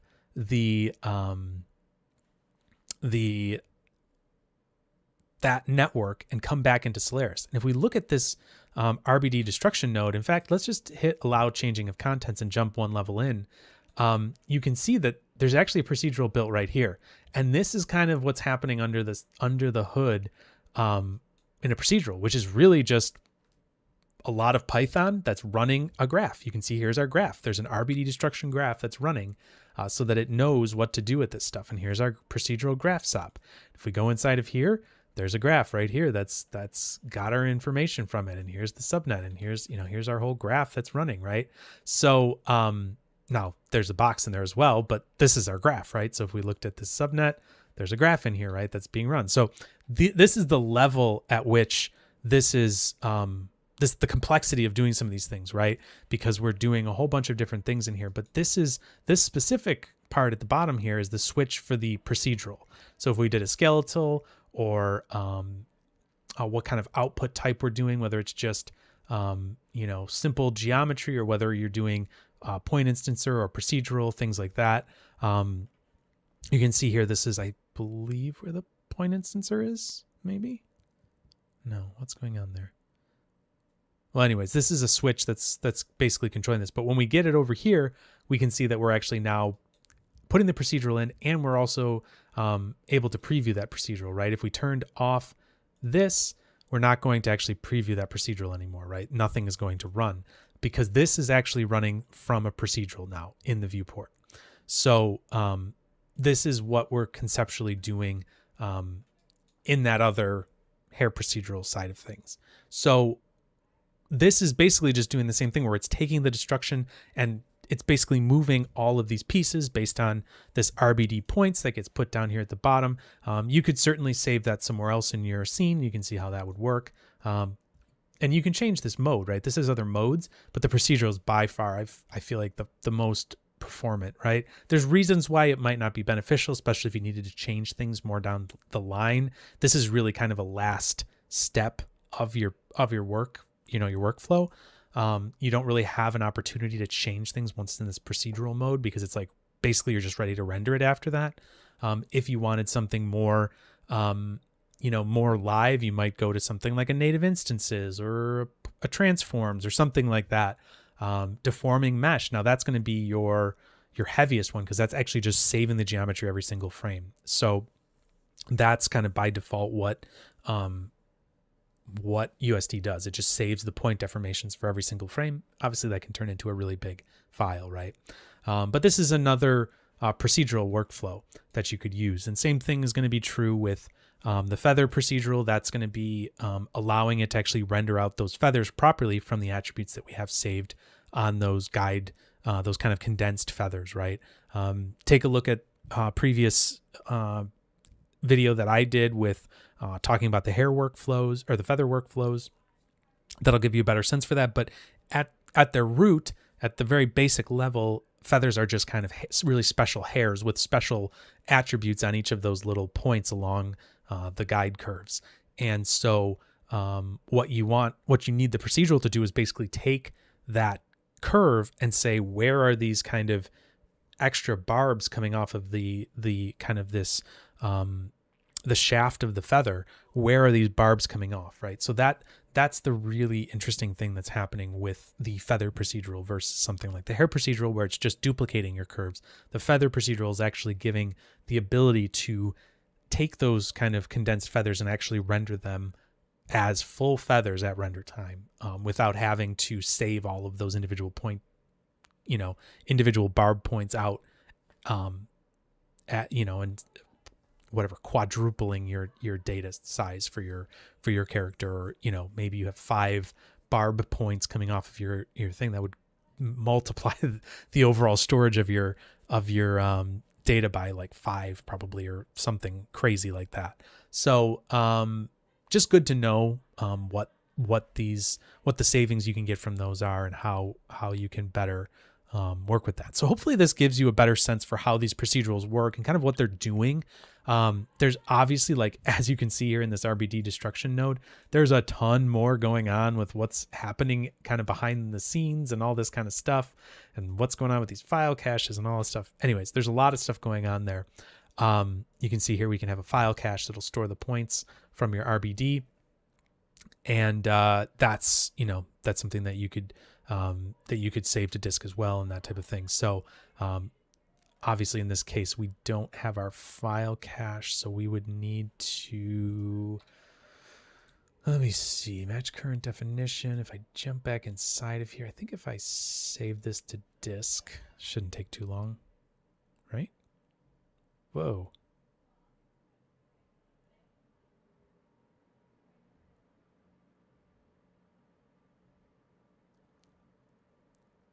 Why is that taking so long?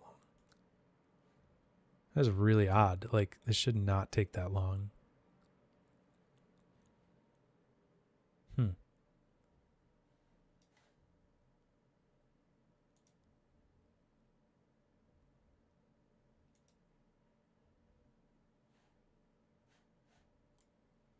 Oh, okay. I don't know what it was doing. That was really strange. It's like it freaked out for a second there. Okay, that saved a disk. So that should work. Yep. So that's now reading it from that file cache, right? So that's an interesting thing, and hopefully you'll see in a second here. Now what this has done too is this has taken away that extra primitive here, right? So here's the RBD points that's reading from, but instead you could actually read from that file cache, and it takes that away. So it doesn't even have to bring that into the scene. Now all that data saved on disk actually is a BGO file, which is really interesting. And it can use that to deform these individual pieces. So that's really what's happening in the procedural, all this deformation and things like that. And obviously we turn off the procedural, you're not going to get the deformation, because that's where the translation is what's happening in the procedural. So yeah, so hopefully that's an interesting look into what some of these procedurals do and kind of how they work, why they're helpful. And I want to talk about one last thing before I kind of am done for today. If you guys have any more questions about this, I'm happy to answer them. Feel free to put them in the chat if you have any more thoughts or whatever. But I think seems like kind of the questions have slowed a little bit. So I think we're kind of all on roughly the same page with this, or at least understanding sort of conceptually what's going on here.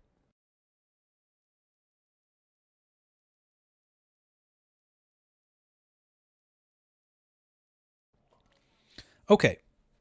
So the last thing I'm going to do is let's take a look at, made a new geo. I'm going to call this sim, like simple flip, something like that, right?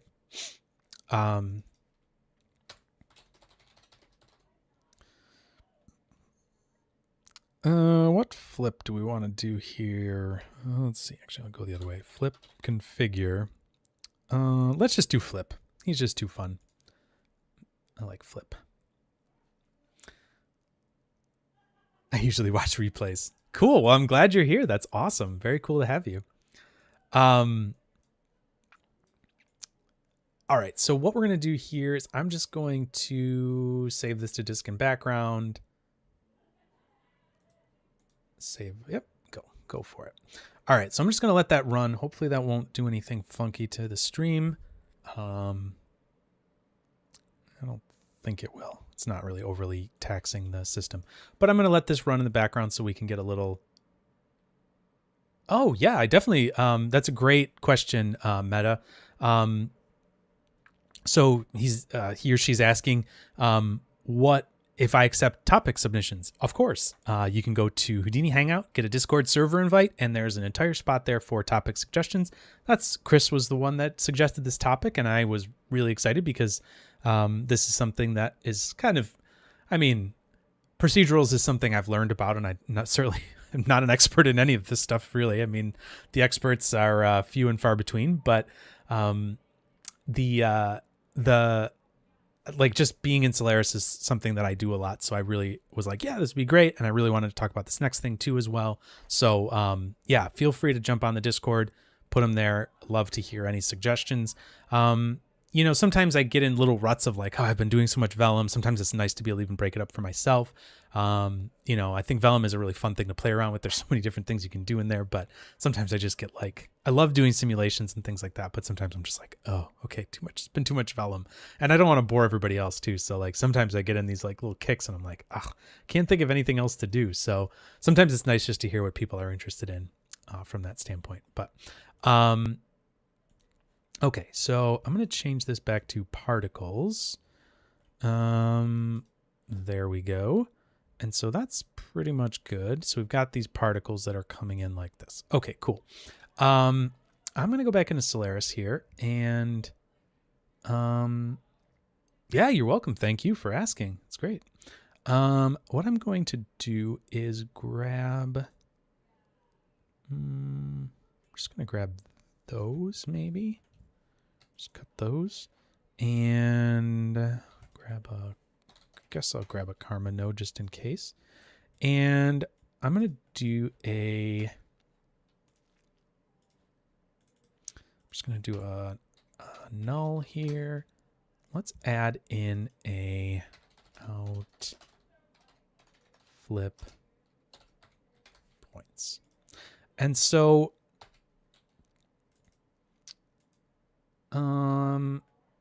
okay, I'm going to do one more thing here, actually. Let's do a file cache here as well, actually, because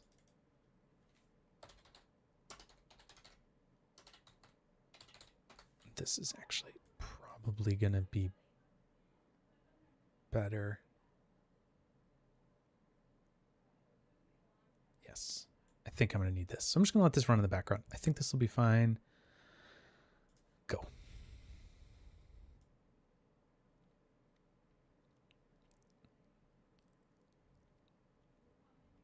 Okay. There we go. Flying in the background. All right. So what I'm going to do is do a SOP import here.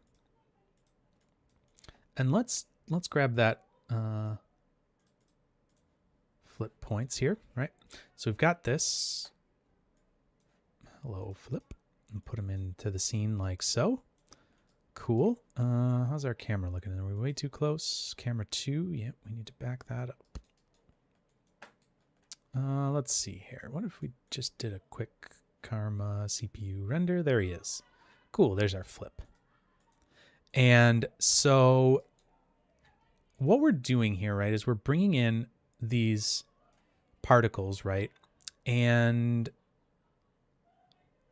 Sorry, why is, oh, I'm up at the top. That's why. Camera, I'm just going to reset this back a little more. Okay. So everything is fine right now, right? Because this is a fairly low resolution mesh and all that kind of thing. Like there's nothing too crazy going on here. What we've got obviously is this SOP import. I'm going to just call this Flippy Sim. And there's points in there, right? And so this is fine. Like this in this scenario, we don't have anything that's a problem, right? We don't have any issues at this point. But let's think about what this could look like, right? Because when we go to, let's say, save this to disk, for example, what ends up happening at that save to disk step is you take all of your geometry that's in your frame, that's animating frame after frame, and you have to save that into one file. That's the optimal way of saving a USD file. You don't want to have individual files per frame. That's just not something that's useful for USD. So your animation goes into one file. Now, that's all well and good. In this case, we could easily do that. That would not be an issue at all. We don't have a ton of points. There's not a lot of data going on here. But the one note to have that to kind of keep in mind there is that when you're saving out your USD file, what you're doing is you're going through every single frame all the way through and then combining all of that into one file. So all of that data has to sit in memory. And I think hopefully at that point you can start to see the issue that you might run into with something like a flip sim, right? Where, okay, yep, you've got say 100 frames of data. Well, what if each of those frames was 2 gigs, right? And your computer has 64 gigs of RAM on it, or even 128 gigs of RAM, and you've got 100 frames with 2 gigs of data per frame. Well, you're going to run out of memory to be able to store that all into, and you're going to have an issue saving your file at the end. So then that puts us in a bit of a quandary, right? We start to really struggle then. How do we get that data saved out? Well, we have to save it frame by frame.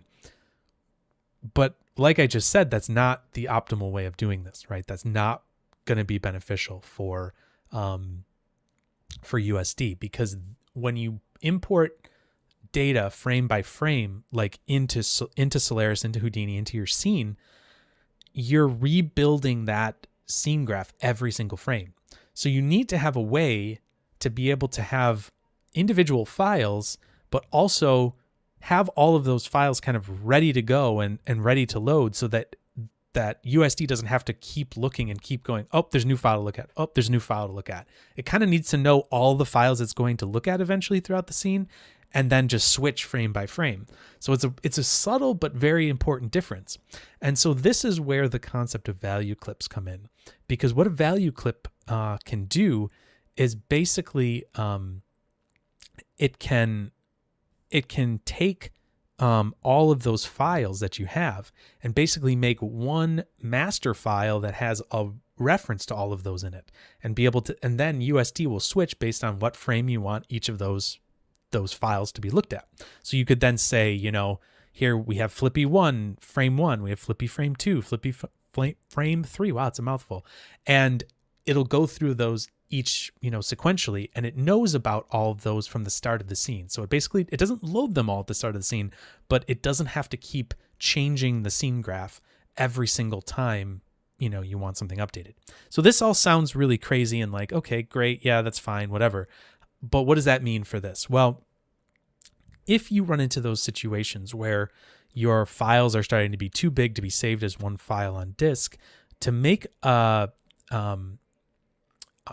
USD, value clips, it would be really tricky to pull that off. And there were several steps that you had to do. So the first step that you would have to do in something like this would be, save your Flippy Sim here. And I'm just going to do a USD ROP, right? Just to kind of explain what, just to kind of show what we're doing here. So here you would say, okay, so I need to have this hip name, and maybe I'm going to put in, I'm going to put in $F3 here or something like that, right? So it's got the frame numbers. This is inherently very bad to do in USD, but we need to save it that way. There's no other way to do it. The other thing we need to do is flush data after each frame. Basically what that's doing is saying, don't keep saving the data every single frame like you're about to put it all together. Save each frame individually. So that's something special that they added into our, or that I forget if that's like a USD thing in general, but I kind of feel like that's a Solaris thing. But anyways, so that's a really important thing to do, right? So that's kind of the step one.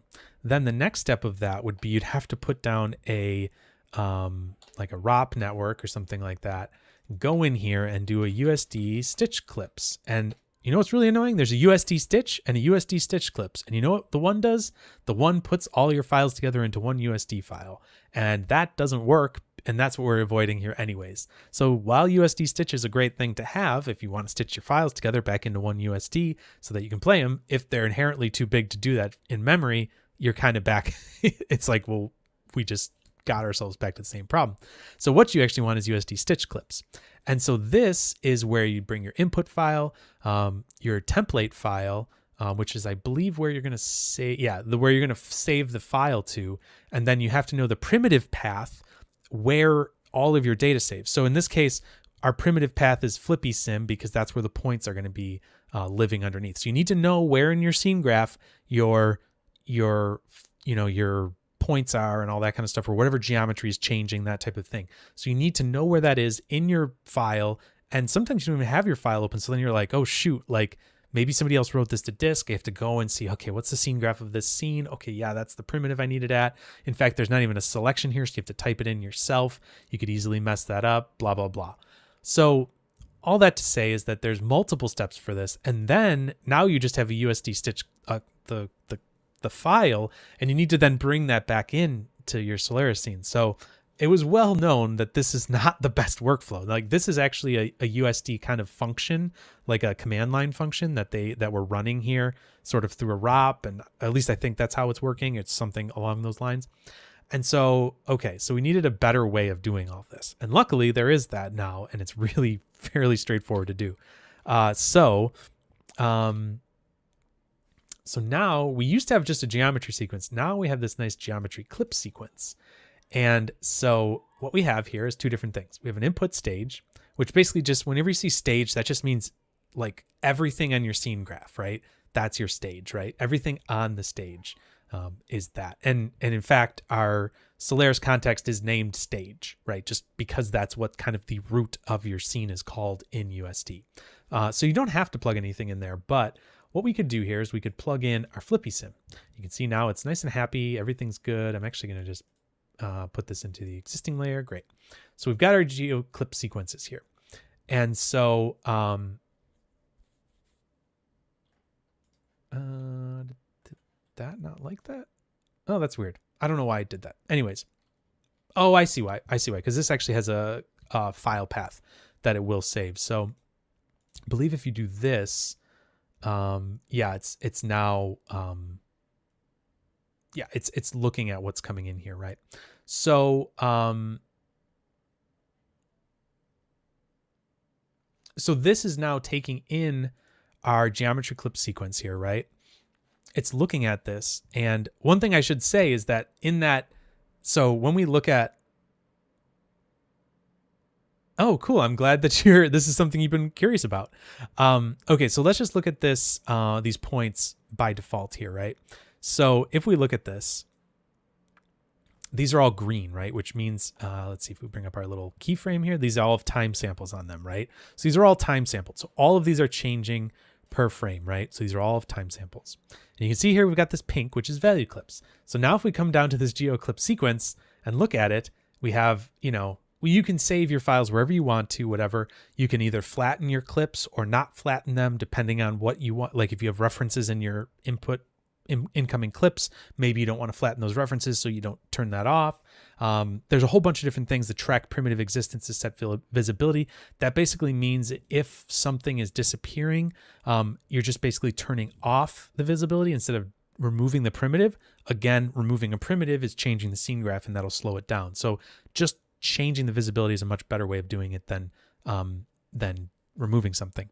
But anyways, we've done all this stuff. Now you can see here, there's some similar things to that, that clip, USD stitch clips that we were looking at before. We have this manifest file, a topology file. So we're basically saving a few different things here, and we're setting a clip set. We're setting a clip primitive path here. We can see that this is the input coming in, but we could set that to whatever. So maybe here we would want this to be called whatever. And something you can see that's happening here specifically, we have now changed the name of this, right? So we could say up here instead of OS, we'll call this value clip maybe. And what's going on here is we should now, let's see, we can go up here, we can take a look at this. So let's take a look at this. Yep.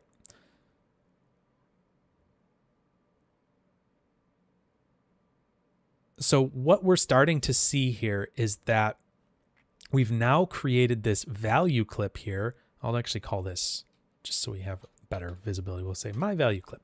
So now we're creating this my value clip transform here, right? So that's this. And inside of that, we're basically setting up some paths to where these files are going to go. Now, this is just one single frame. And as this changes, it's going to look for more of these frames and save them out kind of as a list.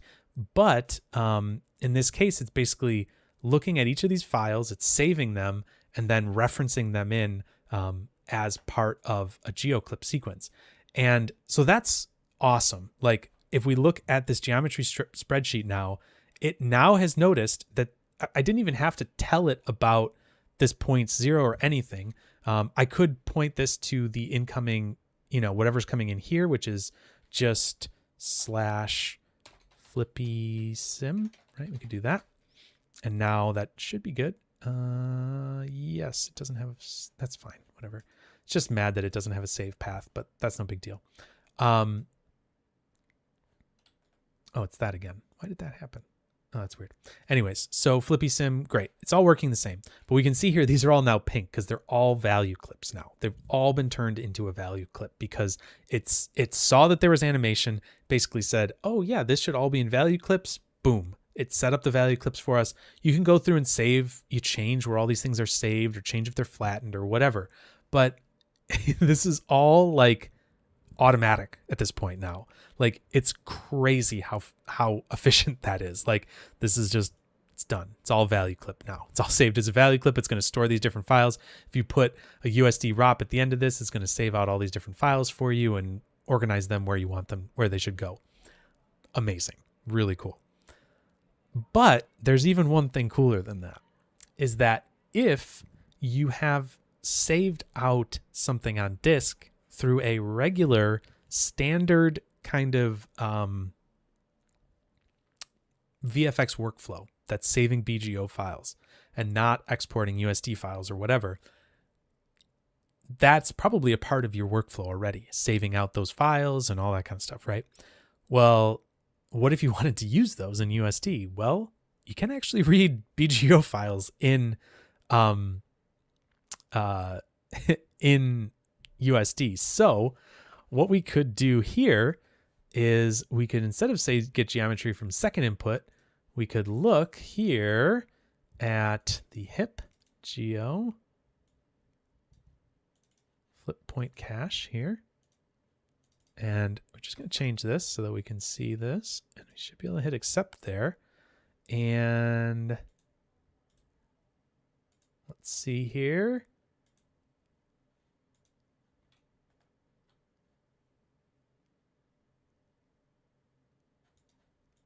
Hold on. This should work.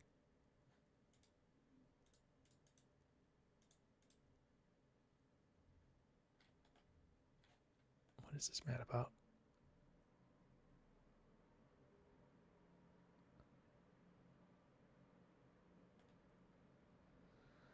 Right. So does it need to have this? Sorry.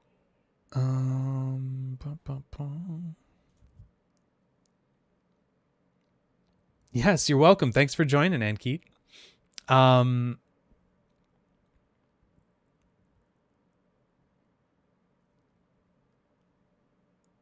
Oh, dang. What is... There's something I'm missing. This is something really simple and stupid, I'm sure. What am I missing here?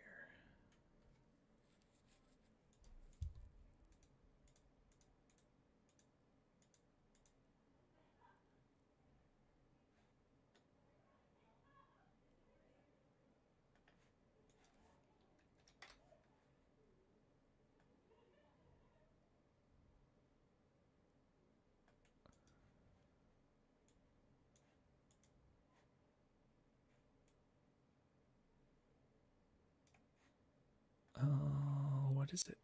This class of good destination primitive. All right, let's see here.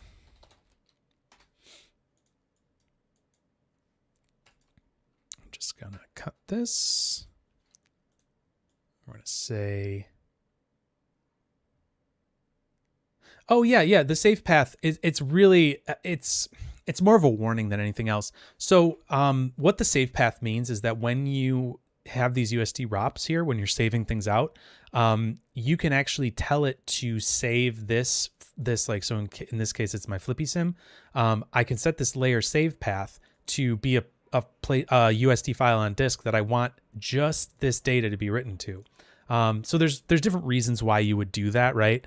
But what that will actually get saved when I hit save to disk here. So anything in this chain that has a save path set, when you hit save to disk, it's going to save that all out and kind of put those all on disk where you're asking them to be, because we're setting up all these layers, right? So in this case, we might be setting up, two different layers, right? So we have our SOP layer and our LOP layer here, right? Which is obviously silly sounding, but I'm going to turn this off for a second.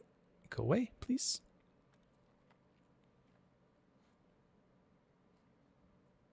Okay, there we go.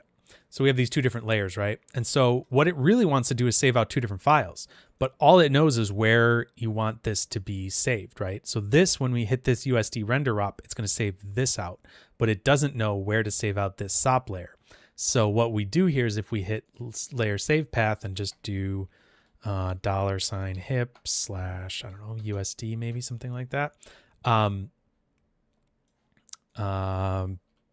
/flipsim.usd, something like that. You can see that this is now where that SOP layer is going to be saved out. When I come down here, my LOP is going to be saved based on this, based on this. If I put a USD ROP down at the bottom here, that'll get saved out. And then the SOP layer will get saved to this path. So a save path is basically just a way of kind of splitting out these different layers. And actually over here, I kind of mentioned that as well, where this, I would start a new layer here probably or something like that. But if I set a save path here and we looked at the very end, we can see that there's a few different locations where these different layers are coming from, right? So there's a few different layers that it's wanting to save out. Now, in this case, we have a reference that's happening. So at this point here, at this reference, that's where this gets added in here. And so there's a few layers in there that it wants to try to save. And that's what I'm controlling up here with the configure layer. So, yeah, I would take a look at, again, I hate to keep pointing you back to it, but I'm so much more concise in those videos because I'm really thinking about what I'm talking about. In those, USD with Solaris videos, there's stuff about safe paths and things like that. So it gets really kind of more into those specific things in detail and talks about what's happening really in depth on the USD files themselves. But basically it's giving it a place on disk at certain checkpoints along your file. You can put these configure layers really anywhere you want to and save everything above it kind of as a file that's going to be right here. And you can flatten it or flatten it, if you want to. There's different stuff you can do there as well. So, meaning you can just take everything above it and just save it all into one file or keep the references. There's a whole bunch of different, things that you might want to do. And then you tell it to start a new layer. Now in this case, it's going to start a new layer because it's going into a reference and there's some things, being done there.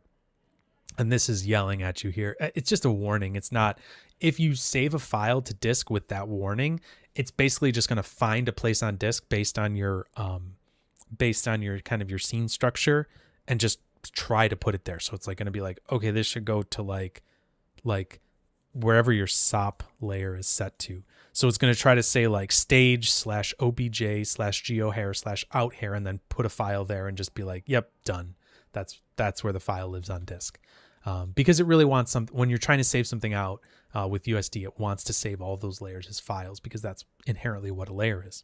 So kind of a little strange, but that's kind of the idea there. So anyways, back to this. I'm not sure why this isn't exactly working. What are we missing here? So if I do this and call this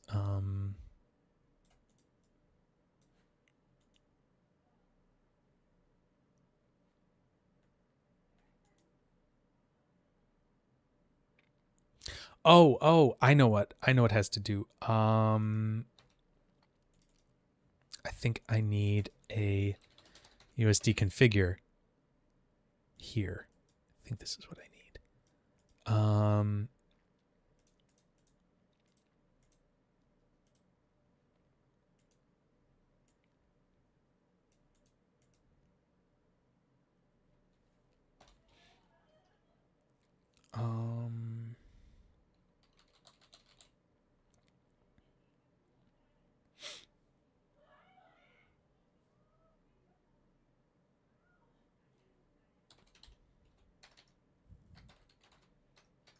Maybe that is what I need. Sorry, I'm just trying to remember exactly what I need to do here because there was one thing that you had to add in here. I think it was a USD configure.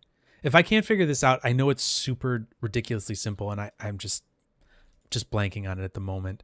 Let me save that back to disk.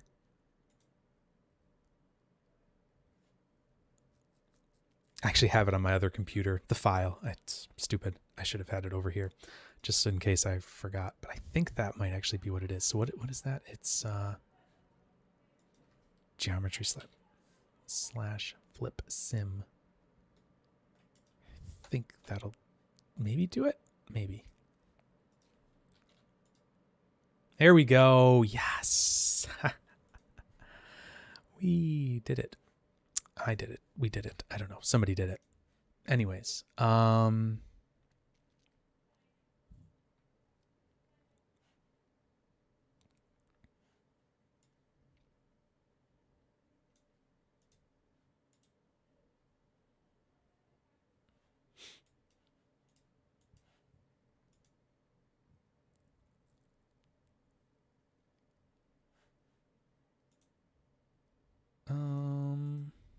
only thing I'm a little surprised by here is that I'm not seeing these as value clips, which is interesting.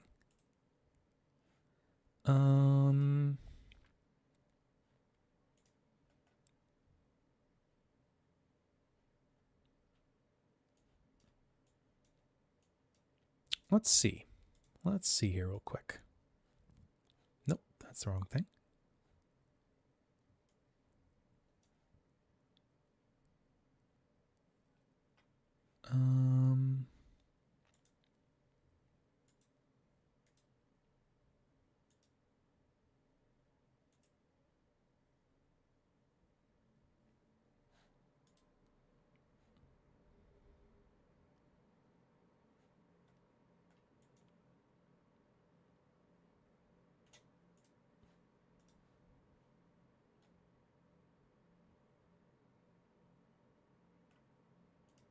That's fine.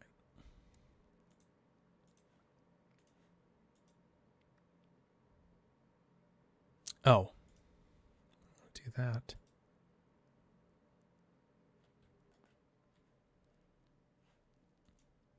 All right, let's see. Let's see if that did anything helpful. Sorry about that. Just...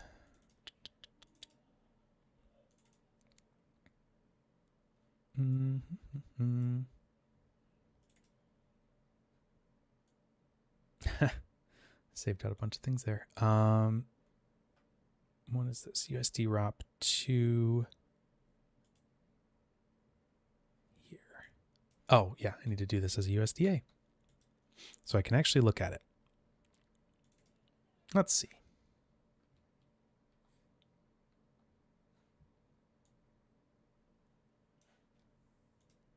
Oh, I need to do render frame range. That would be helpful as well.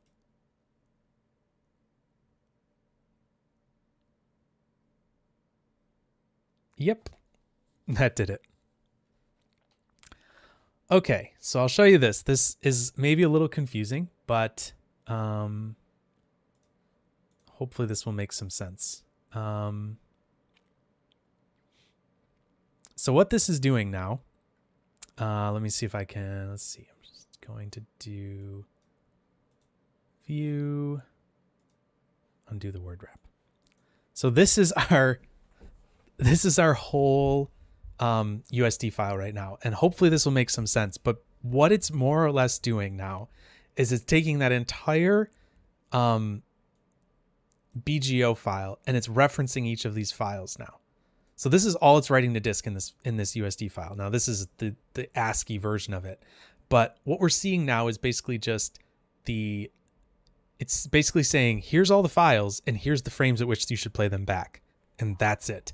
So it basically brought that entire geometry clip sequence in from BGO files and allows you to run that all, basically in your scene. Super lightweight. This file is, nothing sized. I mean, it's 2 kilobytes in the USD, in the binary version of this. So that is the super light version of writing out geometry to disk from BGO files, right? And there's certainly going to be maybe a little bit of a speed hit here, but not that much. I mean, it's playing back pretty fine. Like in the viewport, it's pretty normal. Like feels like about what's right. I mean, I wouldn't say that there's no need for writing out sims as USD. Like it certainly would be. There would be cases where you would need to, like, for example, that BGO file reader is, the BGO file reader is part of the Houdini USD distribution. So if you're trying to do this back in Maya, no, you would want them written as USD files. But you could write, if basically there's 2 different uses for this, right? If you want to have a simulation that you've made already written to disk and just bring that over into USD in a more efficient way than having to write all that data back out, yeah, sure, you can do that. If you're never going to be going to another program, great. But if you have a simulation that you're bringing into, Solaris, you're doing all this lighting and look dev on your volumes or on whatever, and then you're like, shoot, this is going to be this gigantic file and I can't save it to disk as one file, you could write it to disk as individual frames and use this stitch clips idea to basically make it so that you can write it to disk actually, and write each frame out, individually that way with that clip. So you don't have to do the stitch clips thing anymore. You don't have to individually save out the files and then go back and do this and that. You run it through that geometry clip sequence. It saves out the appropriate files on disk, and then basically you can see here this clip file path. That's where your individual frame clip goes, and you can flatten that or not depending on if there's references you want to keep in there or whatever. But that is kind of the now much better way of doing it. And so, yeah, it's a really cool, different way of kind of going about all of this, right? So if I grab this, oops, that's not what I meant to do. If I grab this, throw this over here, and let's just reset this to defaults. Yeah, that should be right. Nope, I'm just going to do this. I don't know what happened there. Geo clip sequence. There we go. So yeah, so this is, this would be your clip file. Those are the individual files on disk that you're saving. Then your manifest and your topology is basically just saying, like, the manifest is kind of where it's saving all that information, where it's saving that list of files. And then the topology is basically saying, So you get your sim. If you need to cache it out, that's great. If you're going to be using it in Houdini, right? So you can basically this allows one of two different things to happen. You can just use your standard BGO files and save those to disk and then bring them into USD and use them as if they were like USD files on disk, as a stitch clip, like a value clip. Or you can bring your data in, through a SOP import like this, put it into your GeoClip sequence. This is going to, when you save this to disk, is going to save this all as USD files, individual per frame, and then also the two files that are needed to then stitch all those files together. And that all runs when I hit this USD ROP here, it's going to run all that stuff together. So this is a bit of a change for how this has worked. Obviously, like I said before, you had multiple steps you had to go through and then kind of bring it all back into Solaris. Now you don't have to do that. This will just, literally this is pretty much done. I mean, the only thing you have to think about is do I want to flatten these individual clip files or not? And some things like that.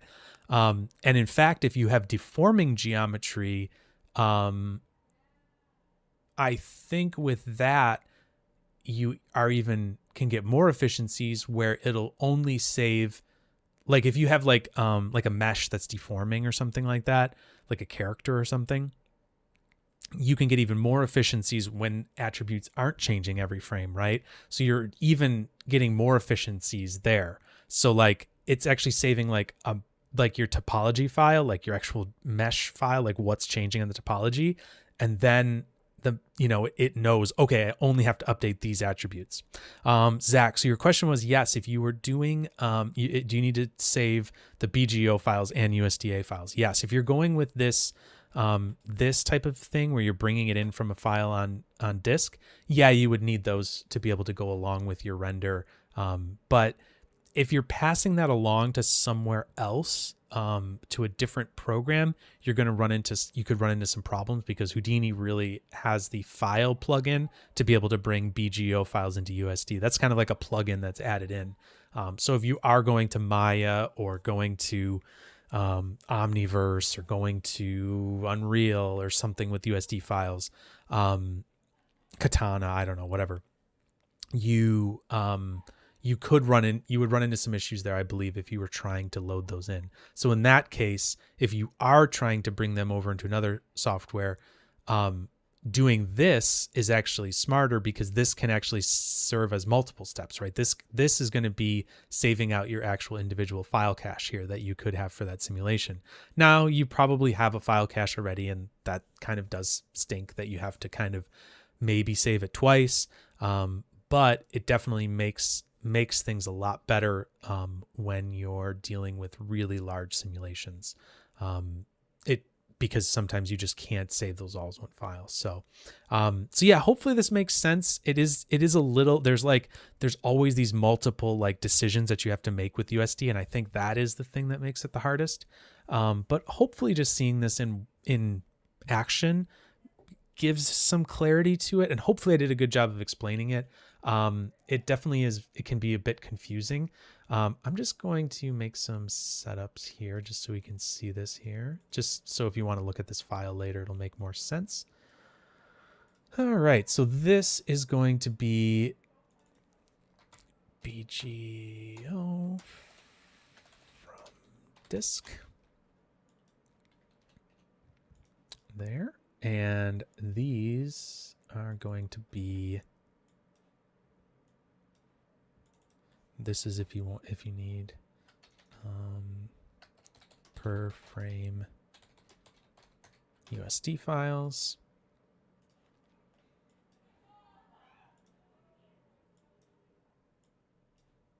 I find this to use these little boxes is a lot easier to see in Solaris, because Solaris is so I find it maybe more annoying to have a bunch of subnets in here. I feel like that's just more obnoxious. I don't know why.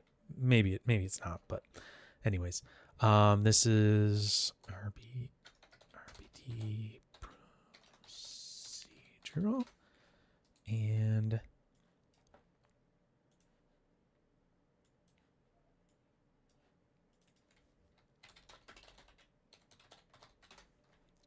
here, procedural.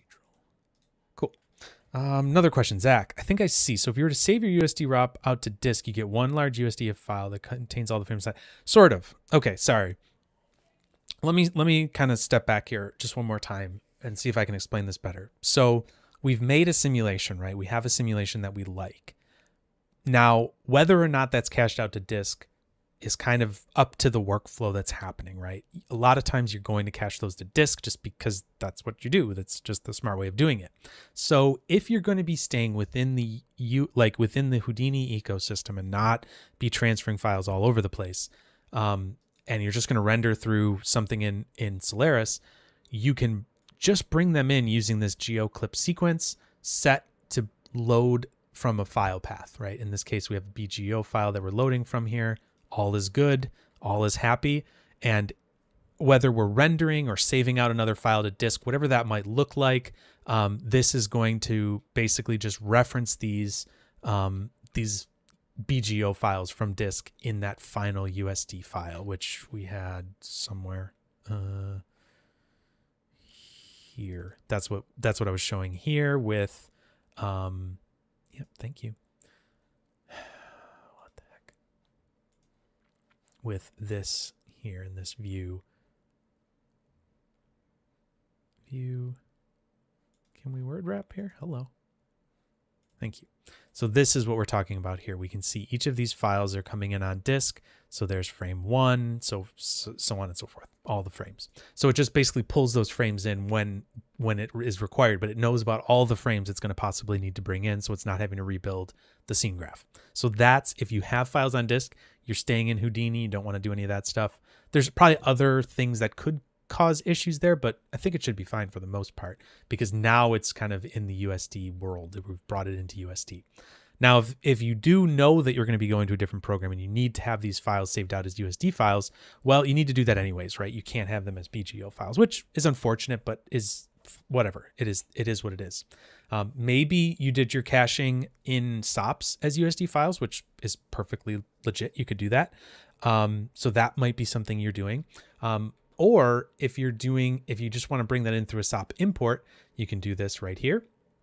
And then when you bring that into the geoclip sequence, here we're telling it three different saves that it's going to do whenever we output our final save. One is going to be the topology file, one's going to be the manifest file, and then the last save it's going to do is a file for every frame that we need to save out here, right? So in this case, we have 240 frames that we're going to save out, or right? Yeah, 240.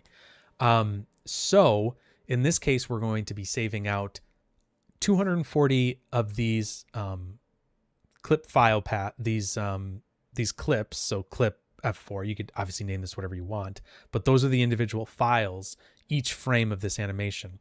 Then the manifest and topology are going to tell it how to kind of bring that in a way that USD is happy with, right? And then when we save out our USD ROP at the end here, this is basic. No, we don't want this to be F3. I'm just going to hit middle click that.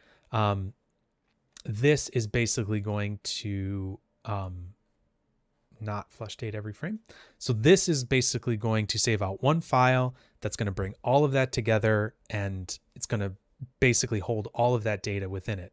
Now it's going to be a very small file because it's just basically telling it, hey, okay, you're going to have to load these files here in order to bring in this whole flip sim. So there's kind of some levels there that are happening, and it's layering this data on top of each other. That's really the USD file, concept is all about layering files on top of each other and having those basically add information to this composed scene.